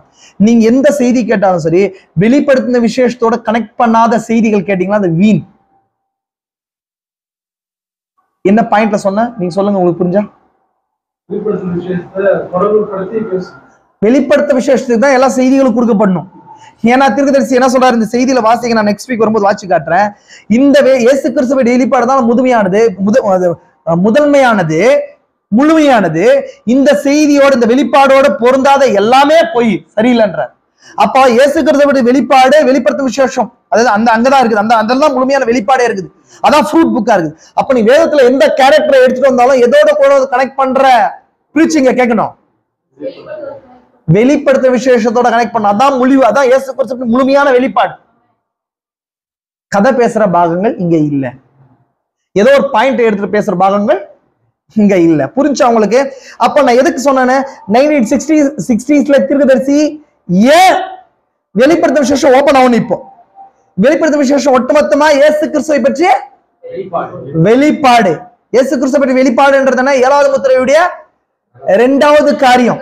முதல் காரியம் தேவன் கிறிஸ்துவுக்குள்ள ஊற்றப்படுது, கிறிஸ்து சபைக்குள்ள ஊற்றப்படுறது. அப்படின்னு சொன்னா இயேசு கிறிஸ்து என்னவா இருக்கிறாரோ அதெல்லாம் கிறிஸ்துவுக்குள்ள ஊற்றப்பட்டு கிறிஸ்து மனவாட்டியிலிருந்து சபையிலிருந்து அவர் வெளிப்படுறது, சரீரத்துக்குள்ள வெளிப்படுறது. புரிஞ்சா உங்களுக்கு? அப்ப இதுக்கு என்ன வேணும்? ஃபர்ஸ்ட் நீங்க உங்களுக்குள்ள ஒரு சாரத்தை உடையவரா இருக்கணும்னு சொன்னா உங்களுக்கு என்ன வேணும்னா, அதுக்கு முன்புதான் அந்த சாரம் நீ உணவுல உட்கொண்டா மட்டும்தான் அந்த சாரம் வெளியே வரும். கரெக்டுங்களா உங்களுக்கு? அந்த மாதிரி ஆவிக்குரிய மனிதன் கிறிஸ்துவ வெளிப்படுத்தணும்னு சொன்னா கிறிஸ்து வெளிப்பாட உள்ள வரணும். இந்த பாயிண்ட ரொம்ப டெப்தான பாயிண்ட பேசி கொண்டிருக்கிறேன், புரிஞ்சுக்கோங்க. எப்படி புரிஞ்சுக்கீங்க? என்ன சொல்ற புரியுதுங்களா உங்களுக்கு? கிறிஸ்துவ நம்மள வெளிப்படணும்னு சொன்னா கிறிஸ்து என்னவா இருக்கிறார்? வார்த்தையா இருக்கிறார். வார்த்தை என்பது ரிட்டன் வேர்டு கிடையாது, வெளிப்படுத்தப்பட்ட வார்த்தை. அது வெளிப்படுத்தப்பட்ட வார்த்தையை ஃபர்ஸ்ட் நமக்கு என்ன பண்ண, அவரு உள்ள வரணும். உள்ள வந்த பின்னாடி தான் உங்களுக்குள்ள சரீர ரீதியில வெளிப்படுவார். இப்போ நம்ம சாப்பிடுற புரோட்டீன், அதாவது எப்படி சாப்பிடுற புரோட்டீன், எக்காவோ சிக்கனாவோ மட்டனாவோ சாப்பிடுற புரோட்டீன், அந்த புரோட்டீன் தான் மசிலாவும் எனர்ஜியாவும் மாறுது இல்லையா? அந்த மாதிரி இந்த வெளிப்படுத்தப்பட்ட அந்த வார்த்தைகள் தான் கிறிஸ்துவா மாறுது உள்ள. அப்போ கிறிஸ்து எனக்கு வந்து வெளிப்படணும்னா ஃபர்ஸ்ட் எனக்குள்ள என்ன போகணும்? என்ன வார்த்தை போகணும்? வெளிப்பாடு போகணும். அப்ப அந்த வெளிப்பாடு இயேசு கிறிஸ்து பற்றி வெளிப்பாடு முழுசு எந்த புத்தகத்துல இருக்குது? அது திறக்கணுமா இல்லையா இந்த காலத்துல? அதுக்காக தான் 1960 இருந்து தீர்க்கதரிசி இயேசு கிறிஸ்துவை பற்றி வெளிப்படுதலை திறக்கிறதுக்கு அவர் மூலமா திறக்க ஆரம்பிச்சார். புரிஞ்சா? நான் பேசின பாயிண்ட்ஸ் எல்லாம் நான் ஃபுல் பீட்ல இருந்து பேச முடியாது, ரொம்ப இம்பார்ட்டன்டான பாயிண்ட்ஸ் எல்லாம் பேசியிருக்கேன் நான். புரியுதா உங்களுக்கு? நீங்க எடுத்துக்கொள்ளப்பட வேணும்னு சொல்லி கேக்குறீங்க இல்லையா, தேர்ட் புல் வேணும்னு சொல்லி நம்ம பேசுறோம் இல்லையா? எப்படின்னா ஃபர்ஸ்ட் உள்ள வரணும். நீங்க 100 kg வெயிட் எடுக்கணும்னா ஃபர்ஸ்ட் உங்களுக்கு என்ன வேணும்? சக்தி எதுல இருக்கு? எதுல இருக்கு பிரதர்? நீங்க சாப்பிடுற புரோட்டீன்ல இருக்கு. நான் சாப்பிடவே மாட்டேன், எனக்கு வேணாம், நான் என்ன பண்றேன்? வாயை க்ளோஸ் பண்ணிக்கிறேன், நான் எடுக்கணும் எடுக்கணும் எடுக்கணும், யாராவது எடுத்துக்காட்டுன்னு சொல்லி கேட்கறது எவ்வளவு அறிவீனமா இருக்குமோ அவ்வளவு அறிவீனம் நம்ம பண்றது. புரிஞ்சுதுங்களா உங்களுக்கு? அதனால இந்த காலத்துல வந்து தீர்க்கதரிசி ஏன் வந்து முழு ரகசியங்களை இயேசு கிறிஸ்து பற்றி வெளிப்படுத்து, முழு வெளிப்படுத்தும் விஷயம் ஏன் திறக்கப்பட்டுச்சுன்னு சொன்னா வெளிப்பாடுகளா, அதுதான் நம்ம இன்னர் மேன்ஸ்க்கான ஃபுட், ஆகாரம். அதை சாப்பிடும் போது தான் எனர்ஜியா கிறிஸ்து வெளிப்படுவார் நமக்குள்ள. புரிஞ்சா உங்களுக்கு? அப்ப 1960 வரைக்கும் கூட நான் நிறுத்திருக்கிறேன். 1960 வரும்போது தான் தீர்க்கதரிசி எதை வெளிப்படுத்துறாரு? இயேசு கிறிஸ்து பற்றி வெளிப்படுத்தல் பாகம் 1 பாகம் 2. அப்பதான் அங்கதான் பிரீச் பண்ணாரு. 1960 12ஆம் மாசத்துல பிரீச் பண்ணாரு. நீங்க எடுத்து பாருங்க. அப்பதான் பிரீச் பண்ண ஆரம்பிக்கிறார் தீர்க்கதரிசி. அதுக்கப்புறம் 61ஆம் வருஷம் வரும்போது எதை பிரீச் பண்ண ஆரம்பிக்கிறார்? 70 வாரங்களை பிரீச் பண்ண ஆரம்பிக்கிறார். புரியுதா உங்களுக்கு? நான் நெக்ஸ்ட் வீக் இந்த பாயிண்ட்ஸ் எல்லாம் சொல்றேன், நீங்க ஒரு முறை கிளான்ஸ் பார்த்துட்டு வாங்க. 60ஆம் வருஷம் வரும்போது இயேசு கிறிஸ்து வெளிப்படுத்தல் பாகம் 1 பிரீச் பண்றாரு. அதுக்கப்புறம் பத்மு தீவு தர்ஷன்ல பிரீச் பண்றாரு. இயேசு கிறிஸ்து பற்றி வெளிப்படுத்தல் எங்க இருக்குது? வெளிப்படுத்தல் 1ஆவது அதிகாரத்துல இருக்கா? கிறிஸ்து என்னவா இருக்கிறார்ன்ற 7 விதமான மகிமை. அது கரெக்டா? அதான் இயேசு கிறிஸ்து என்னவா இருக்கிறார்ன்றது இல்லைங்களா? அவரு எப்படிங்க? அப்படி கிடையாது, 7 சபை காலங்களை என்னவா இருந்தாருன்றது நாம அந்த செய்தி பார்த்திருக்கிறோம். ஏற்கனவே 10 பார்த்த பார்த்திருக்கிறோம். அப்புறம் பத்மு தீவு தர்ஷனத்துல யோவான் எங்க போனாரு, சபை என்னவா இருக்க போகுதுன்றது 1ஆவது அதிகாரம் முடிஞ்சு. 2ஆவது அதிகாரம் 3ஆவது அதிகாரம்ன்றது என்ன? 7 சபை காலங்கள். அப்ப இயேசு கிறிஸ்து பற்றி வெளிப்படுத்தல் பாகம் 1 பாகம் 2லயே 7 சபை காலங்கள் இருக்கா? நீ புக்ல பாத்தீங்களா? இருக்குதா இல்லீங்களா? நீ முழிக்கிறத பார்த்தா எனக்கு நீங்க படிக்கலன்னு நினைக்கிறேன். நீங்க அதுல இன்டெக்ஸ்ட் பக்கத்துல திருப்பி பாருங்க. ஃபர்ஸ்ட் என்ன ஸ்டார்ட் ஆயிருக்கும்? இயேசு கிறிஸ்து பற்றி வெளிப்படுத்தல் பாகம் 1, இயேசு கிறிஸ்து பற்றி வெளிப்படுதல் அப்படின்னும் பத்மு தீவு தர்ஷனம் 1 அப்படின்னு இருக்கும். அந்த ரெண்டும் 1ஆவது அதிகாரம். அப்புறம் 7 சபை காலங்கள்ன்றது 2வது 3ஆவது அதிகாரம். கரெக்டுங்களா? அதுக்கப்புறம் 61ஆவது வருஷம் 60ஆவது வருஷம் கிராஸ் பண்ணி 61ஆவது வருஷம் அந்த நேரில் வரும்போது 4ஆவது அதிகாரத்தை பிரீச் பண்ணுவார் தீர்க்கதரிசி. எத்தனாவது அதிகாரம்? 4வது அதிகாரத்தை 3 பார்ட்டா பிரீச் பண்ணுவார் தீர்க்கதரிசி. 4வது அதிகாரம் என்னங்க? 4வது அதிகாரத்தை கரெக்டா புரிஞ்சுன்னு சொன்னீங்க சொன்னா என்னங்க? எடுத்துக்கொள்ளப்படுதல். 3வது அதிகாரம் முடிஞ்சு 4வது அதிகாரம் 1ஆம் வசனம் வாசிக்கும் போது முன்னே எக்கால சத்தம் போன்ற என்னை பேச கேட்ட சத்தமானது இங்க ஏறிவான்னு சொல்லுச்சு. 7 சபை காலத்துக்கு அப்புறம் 4வது அதிகாரம்ன்றது எடுத்துக்கொள்ளப்படுதல். 4வது அதிகாரம் எடுத்துக்கொள்ளப்படுதல் இல்லைங்களா? 5வது அதிகாரம் என்ன இருக்குது? 5வது அதிகாரத்தை அதே 61வது வருஷத்துல 60வது வருஷத்துல தீர்க்கதரிசி பிரீச் பண்றாரு. என்ன பிரீச் பண்றாருன்னா 5வது அதிகாரம் 2 பார்ட்டா பிரீச் பண்றாரு. புரியுதா உங்களுக்கு? பாருங்க, நீங்க முடிக்கிறத பார்க்கும்போது எனக்கு தெரியல, நான் எடுத்து அந்த பாயிண்ட் நான் காட்டிடுறேன். நான் பாயிண்ட் இது மட்டும் வாட்ச் முடிக்கிறேன். அடுத்த வாரம் சும்மா ஒரு கிளான்ஸ் பார்த்துட்டு வாங்க. 60வது வருஷத்துல பாருங்க எதாவது தீர்க்கதரிசி சொல்றாருன்றத இயரோட சொல்றேன், பாயிண்டோட. 60வது வருஷம் 12ஆம் மாசம் 4ஆம் தேதி மார்னிங் இயேசு கிறிஸ்துவை வெளிப்படுதல் பத்மோதீவு தர்ஷனம் ஈவினிங் பிரீச் பண்றாரு. அப்ப எத்தனாவது அதிகாரம் ஆச்சு? 1வது அதிகாரம். இயேசு கிறிஸ்துவை வெளிப்படுதலும் பத்மோதீவு தர்ஷனமும் 1வது அதிகாரம். ஏன்னா பத்மோதீவு தர்ஷனம் தானே, நான் பத்மோன தீவுல நான் இருந்தேன், கர்த்தருடைய நாவில் ஆவிக்குள்ளானேன் அப்படின்னா பத்மோதீவு தர்ஷனத்துல என்ன இருக்குன்னா ஆவிக்குள்ள ஆவத குறிச்சு ரகசியத்தை தான் தீர்க்கதரிசி பேசியிருப்பார். புரிஞ்சுக்கோங்களேன். அதுக்கப்புறம் 5ஆம் தேதியிலிருந்து பிடிச்சி 11ஆம் தேதி ஈவினிங் வரைக்கும் 7 சபை காலங்களை பேசுவார். அப்ப எத்தனாவது அதிகாரம் முடிஞ்சிருச்சு? 3வது அதிகாரம் முடிஞ்சிருச்சு. 2-3 முடிச்சு. முதல் 2 செய்தி முதல் அதிகாரம், அதுக்கப்புறம் இருக்கிற 7 செய்திகள் 2வது 3வது அதிகாரம் சபை காலங்கள். கரெக்டுங்களா?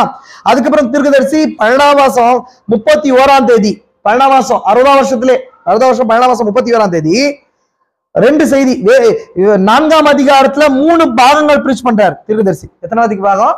4வது அதிகாரத்தை சபை எடுத்துக்கொள்ளப்படுது இல்லையா? அதாவது யோவான் எடுத்துக்கொள்ளப்படுறாரு இல்லையா? பரலோகத்துடைய சிங்காசனம் அப்படின்னு சொன்னா ஆசரிப்பு கூடார சத்தியம்னு சொல்லுவாங்க. அது நான் சொல்றது பாயிண்டா குழப்ப மாட்டேன், நான் ஃப்ரீயா விடுறேன். 4வது அதிகாரத்தை 3 பார்ட்டா பிரீச் பண்ணுவார் தீர்க்கதரிசி. 4வது அதிகாரம் கம்ப்ளீட். இயேசு கிறிஸ்து வெளிப்படுதல் 4ஆம் அதிகாரம் பாகம் 1 பாகம் 2 பாகம் 3 4ஆம் அதிகாரம் முடிஞ்சுச்சா? அடுத்தது தீர்க்கதரிசி 61ஆம் வருஷம் 6வது மாசத்துல 11ஆம் தேதியும் 18ஆம் தேதி ஒரு வாரம் 2 வாரத்துக்கு கேப்ல 5ஆம் அதிகாரம் 2 பார்ட்டா பிரீச் பண்ணார். 6ஆம் மாசம் 11ஆம் தேதி ஒரு செய்தி, 18ஆம் தேதி ஒரு செய்தி. எத்தனாவது அதிகாரம் முடிஞ்சு வெளிப்படுத்தல? ஏன்னா இந்த செய்தியாளனுடைய நோக்கம் என்னங்க? வெளிப்படுத்தல் முழுசு திறக்கிறது. ஏன்னா தேவன் இயேசு கிறிஸ்து ஒப்பித்ததும் இவர் தன்னுடைய தூதனை அனுப்பி யோவானுக்கு வெளிப்படுத்தினான விசேஷம். அங்க அதே குறியீடுகளாலையும் அடையாளங்களாலும் யோவான் வெளிப்படுத்தப்படுச்சு. அப்ப அந்த தூதன் இங்க ரியாலிட்டியா செய்தியா எலியாவின் ஆவியை பெற்ற செய்தியாளனா இருக்கும்போது, இந்த யோவான் மனவாட்டி கூட்டமா இருக்கும்போது இந்த வெளிப்படுத்தல் 22 அதிகாரமே ஒரு பிரீச் பண்ணணும். இப்போ எத்தனை அதிகாரம் வந்திருக்கிறாருன்னு சொன்னேன் நான்? 5 அதிகாரம் வந்து பிரீச் பண்ணி முடிச்சார். அப்ப அடுத்து எந்த அதிகாரத்துக்கு வரணும்? 6வது அதிகாரம். 6வது அதிகாரம்ன்றது என்ன? 5வது அதிகாரத்துல மீட்பின் புஸ்தகத்தை வாங்கிறது. 6வது அதிகாரம் தான் மீட்பின் புஸ்தகமாகிய 7 முத்திரைகள் புஸ்தகம் திறக்கிறது. அப்ப அந்த திறக்கிற பாகம் தான் 63ஆம் வருஷம் நடந்துச்சு. 61வது வருஷத்துக்கும் 63வது வருஷத்துக்கும் சென்டர்ல ஒரு வருஷம் இருக்கு. அந்த ஒரு வருஷத்துல நடந்த நிகழ்ச்சிகளுடைய காரியங்கள் எல்லாத்தையும் 6வது அதிகாரம் தான் 7 முத்திரைகள் இல்லையா? 6வது அதிகாரத்துல 6 முத்திரைகள் இருக்கு இல்லையா? அப்புறம் 8வது அதிகாரம் 1ஆம் வசனம் 7வது முத்திரை ஒரே வசனத்துல இருக்கு இல்லையா? அப்போ இந்த பாயிண்ட் தான் வெளிப்படுத்த 10வது அதிகாரத்துல பூமியில நடக்கிறதா காண்பிக்கப்படுது. அது புஸ்தகத்தை திறந்தவரா இல்லையா? அப்ப அது எப்படி நடந்துச்சு தீர்க்கதரிசி ஊழியத்துல அப்படின்றத நான் என்ன பண்றேன், காட்டிட்டு வந்துட்டு இருக்கிறேன். தீர்க்கதரிசி 60வது வருஷத்துல அது என்ன பண்ணுச்சு, நடந்து கொண்டு வந்து 61ஆம் வருஷம் வரும்போது தீர்க்கதரிசி வாழ்க்கையில இம்பார்ட்டன்டா விஷயங்கள் நடக்குது. அவர் வாழ்க்கையில நான் சொன்னேன் ஒரு சில விஷயங்கள் நடந்து கொண்டே வந்துச்சு பிரதர், இழுப்புகள் விஷயங்கள் நடந்து கொண்டே வந்துச்சுன்னு சொல்லிட்டு. 60வது வருஷத்துல அமெரிக்கன் எலெக்ஷன் நடந்துச்சு. ஸ்பிரிச்சுவல் வேர்ல்ட்ல தீர்க்கதரிசி வெளிப்படத்துல பிரீச் பண்ண ஆரம்பிச்சாரு. அப்ப அதே போல தீர்க்கதரிசி தானியின் 70 வார்த்தை பிரீச் பண்ண ஆரம்பிச்சாரு. இதெல்லாம் பிரீச் பண்ண ஆரம்பிச்சுட்டு 61ஆம் வருஷம் வந்து 5வது அதிகாரத்தோட நிறுத்திடுறாரு. அதுக்கப்புறம் அவர் பிரீச் பண்ண கிடையாது. அதுக்கப்புறம் 7 முத்திரைகள், அதுக்காக அவர் காத்து கொண்டே இருக்கிறாரு. காத்து கொண்டே இருக்கும் போதுதான் அவர் சபையில 61ஆம் வருஷத்துல இருந்து ஜூனியர் ஜாக்சன் நபர்ல இருந்து 6 நபர்கள் சொப்பனத்தோட வராங்க. 6 நபர்கள் சொப்பனத்தோட வர்றாங்க. Junior Jackson, brother Beeler, Roy Robertson, sister Collins அப்படின்றவங்க, அப்புறம் அதே போல பார்னில் அப்படின்றவங்க, அப்புறம் சிஸ்டர் ஸ்டெஃபின்றவரு, இந்த மாதிரி சிஸ்டர் ஸ்டெஃபின்றவங்க, இந்த மாதிரி 6 நபர்கள் எதோட கூட வராங்க, கனவோடு கூட வராங்க. 62ஆம் வருஷத்துல மிகப்பெரிய குழப்பத்துக்கு ஒரு தீர்க்கதரிசிக்கு ரொம்ப கன்ஃபியூஷனுக்குள்ள போறாரு. கன்ஃபியூஷன் ஸ்டேட்டுக்குள்ள ஒரு மனநிலை திரும்பமா எப்படி ரெண்டாவது இழுப்புக்கும் 3வது இழுப்புக்கும் சென்ட்ரல்ல தீர்க்கதரிசி ஒரு ஸ்ட்ரெஸ்க்குள்ள போனாருன்னு சொன்னானா இல்லையா? அழுத்தத்துக்குள்ள வீடியோ ஊழியத்தையே விடுற கண்டிஷனுக்கு போனாருன்னு சொன்னா இல்லையா? அதே போல இந்த முத்திரைகள் தொடங்குற நேரத்துல 61ஆம் வருஷத்துக்கும் 63ஆம் வருஷத்துக்கும் சென்ட்ரல்ல சபையில அநேக சொப்பனங்களோடு கூட வராங்க. இவருக்கும் சொப்பனங்கள் வருது. ரொம்ப ஸ்ட்ரெஸ்ஃபுல்லா தீர்க்கதரிசி ஃபீல் பண்றாரு. இது எல்லாத்துக்கும் விளக்கங்கள் தேவன் அனுப்பிட்டே இருக்கிறாரு. அந்த 6 பேர் வராங்க. அதே போல 62ஆம் வருஷம் 12ஆம் மாசம் 22ஆம் தேதி காலையில தீர்க்கதரிசிக்கு ஒரு சொப்பனமும் ஒரு தர்ஷனமும் வருது. புரிஞ்சா உங்களுக்கு? இதை தொடர்ந்து 57ஆவது வருஷமே தீர்க்கதரிசி மேற்கு நோக்கி போகணும்னு சொல்லி ஒரு தர்ஷனம் தீர்க்கதரிசி கொடுக்கப்படுது. இதெல்லாம் நான் எதுக்கு ஃபவுண்டேஷன் போடுறேன்னா, அடுத்த வாரம் ஒரு கிளான்ஸ் நீங்களாம் வாட்சிட்டு வாங்க. எல்லாம் தெரியும் தயவு செஞ்சு நினைக்காதீங்க. நான் சொல்றது எகைன் திரும்ப வாட்சா மட்டும் தான் நான் சொல்றது விஷயங்களும் உங்களுக்கு புரியும். ஒரு கிளான்ஸ் உங்களுக்கு புரியாம இருந்தாலும் ஒரு கிளான்ஸ் வாசிக்கும் போது நான் திரும்ப விளக்கப்படுத்தும் போது உங்களுக்கு கிளியரா புரியும். புரிஞ்சா உங்களுக்கு? வெளிப்படுத்தும் விஷயம் எப்படி புரிஞ்சு, நான் ஆல்ரெடி நீங்க வாட்சிருக்கிறதுனால எடுத்து நான் சொன்ன உடனே புரிஞ்சு உங்களுக்கு. புரிஞ்சா உங்களுக்கு? அப்ப அந்த மாதிரி 62ஆம் வருஷம் 12ஆம் மாசம் 22ஆம் தேதி மார்னிங் பார்த்த அந்த தர்ஷனத்தை 62ஆம் வருஷம் 12ஆம் மாசம் 30ஆம் தேதி evening This is a sign of the end time, sir. ஐயா முடிவின் அடையாளமான்ற செய்தியில இதெல்லாம் தீர்க்கதரிசிக்கு ஒட்டுமொத்தமா அவருடைய வாழ்க்கையை எல்லாத்தையும் கொண்டாந்து அந்த இடத்துல நிக்க வைப்பார். 6ஆம் அதிகாரத்துக்குள்ள என்ட்ராகிறதுக்கு முன்பதாக, 7 முத்திரைகள் திறக்கிறதுக்கு முன்பதாக, 7 முத்திரையில் தேவனுடைய சிந்தை திறக்கப்படுறதுக்கு முன்பதாக கொண்டாந்து அங்க நிறுத்துவார். நான் ஏன் இந்த புத்தகத்தை வாசிக்க சொன்னேன்னு இப்ப புரியுதா? இந்த புத்தகம் திறக்கப்படாம உங்களுக்கு புரியாம தீர்க்கதரிசி செய்தி சுத்தமா புரியாது. ஆன்லைன்ல கேட்கிற நபர்களா இருந்தாலும் சரி, எங்க கேட்கிற நபர்களா சரி, ஓரலா ஒரு பகுதியை மட்டும் தான் எடுத்து நீங்க புரிஞ்சுக்கொள்ள முடியுமே தவிர எந்த காரியத்தையும் என்ன பண்ண முடியாது. எந்த காரியத்தையும் நீங்க இந்த புஸ்தகத்தை ஐயா முடிவின் அலையான்ற செய்தி புஸ்தகத்தை புரிஞ்சுக்கலாம, இல்ல உங்களுக்கு யாரோ ஒருத்தர் விளக்கப்படுத்தாம, பரிசுத்தாவினர் வந்து உங்களுக்கு விளக்கப்படுத்தாம உங்களுக்கு அந்த செய்தி புரியாது.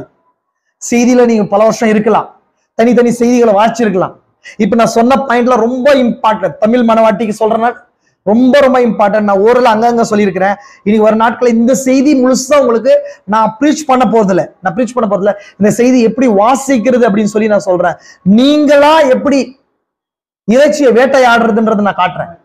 நீங்களா என்ன பண்ணுங்க, அந்த ராஜ கழுகு ஒரு நாள் என்ன பண்ணுங்க, தன் குஞ்சுகளுக்கு வேட்டையாடுறதை சொல்லி தருவோம். அதே மாதிரி தேவன் தன்னுடைய ஊழியக்காரர்களுக்குள்ள இருந்து மனவாட்டி அதை சொல்லி தருவார். அதே மாதிரி இந்த செய்தியை வாசிக்கும் போது நீங்க ஒரு சிலர் சொன்னீங்க, எனக்கு இந்த சொப்பனங்கள்லாம் புரியல பிரதர், அதோட வடிவமைப்பு புரியலன்னு சொல்லிட்டு. உங்களுக்கு இது எல்லாத்துக்கும் அஸ்திபாரத்தை நான் போட்டிருக்கேன். நெக்ஸ்ட் வீக் வரும்போது அந்த பாயிண்ட்ஸ் ஒரு நபரும் அந்த நபருக்கு பின்பதாக இருக்கிற அந்த காரியங்கள்லாம் உங்களுக்கு புரியும். இதே நீங்க ஃபாலோ பண்றது இல்லாம ஆன்லைன்ல எங்களுக்கு ஃபாலோ பண்றாங்களா இருந்தீங்கன்னா எங்களை தொடர்பு கொள்ளுங்க. தொடர்பு கொண்டு நீங்க என் கூட பேசுங்க. நான் உங்களுக்கு கைட் பண்றேன், இந்த காரியத்தை கைட் பண்றேன். நீங்க எந்த சபைக்கு வேணாலும் போகலாம், அதை குறிச்சு ஒன்றும் கிடையாது. தயவுசெய்து சொல்ற சகோதரியே, மனவாட்டியின் பாகமா இருக்கிறீங்கன்னு சொன்னா கண்டிப்பா இந்த காரியம் உங்களுக்கு தெரியணும். அப்பதான் இங்க எடுக்கிற செய்திகள்லாம் உங்களுக்கு புரியும். ஃபர்தரா எல்லா காரியங்களும் புரியும்.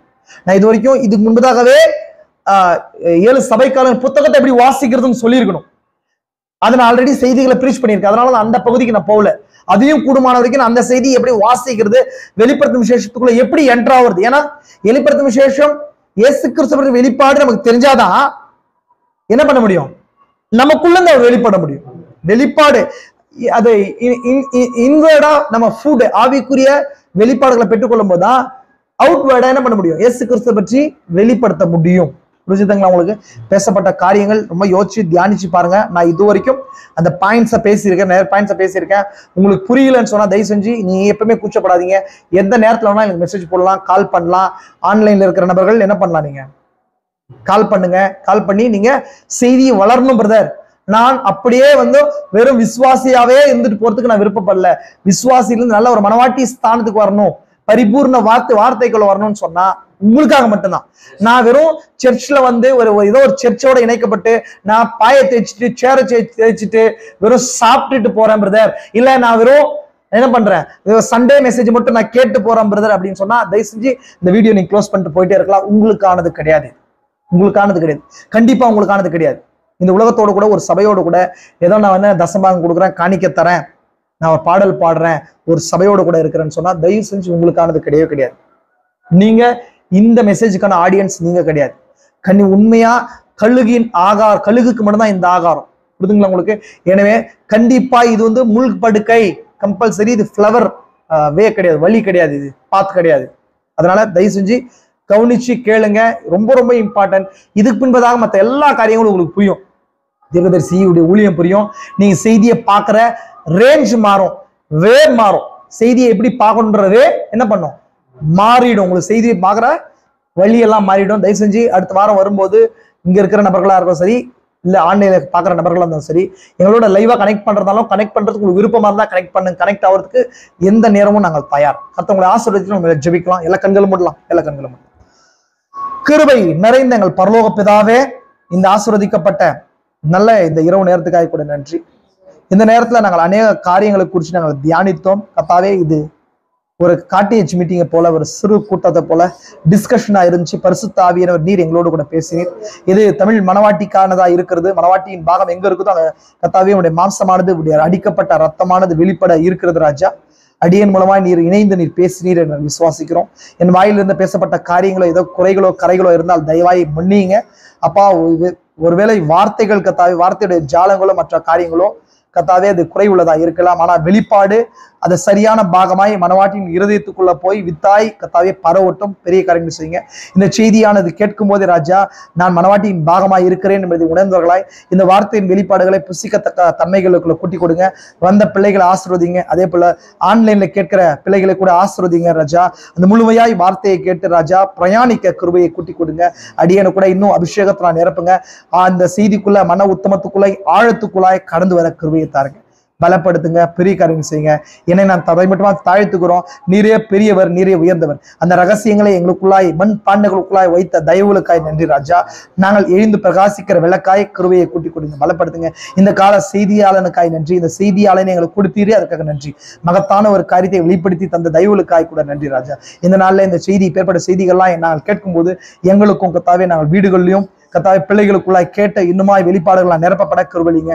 இந்த செய்தியானது அநேக கர்த்தாவே தூரத்துல இருக்கிற மனவாட்டியின் பாகத்துக்கு வெளிச்சமாய் மாறட்டும். பெரிய காரியங்கள் செய்யுங்க. ஆசீர்வதிங்க. இயேசு கிறிஸ்துவின் பரிசுத்த நாமத்திலே ஆமென். Price Lord.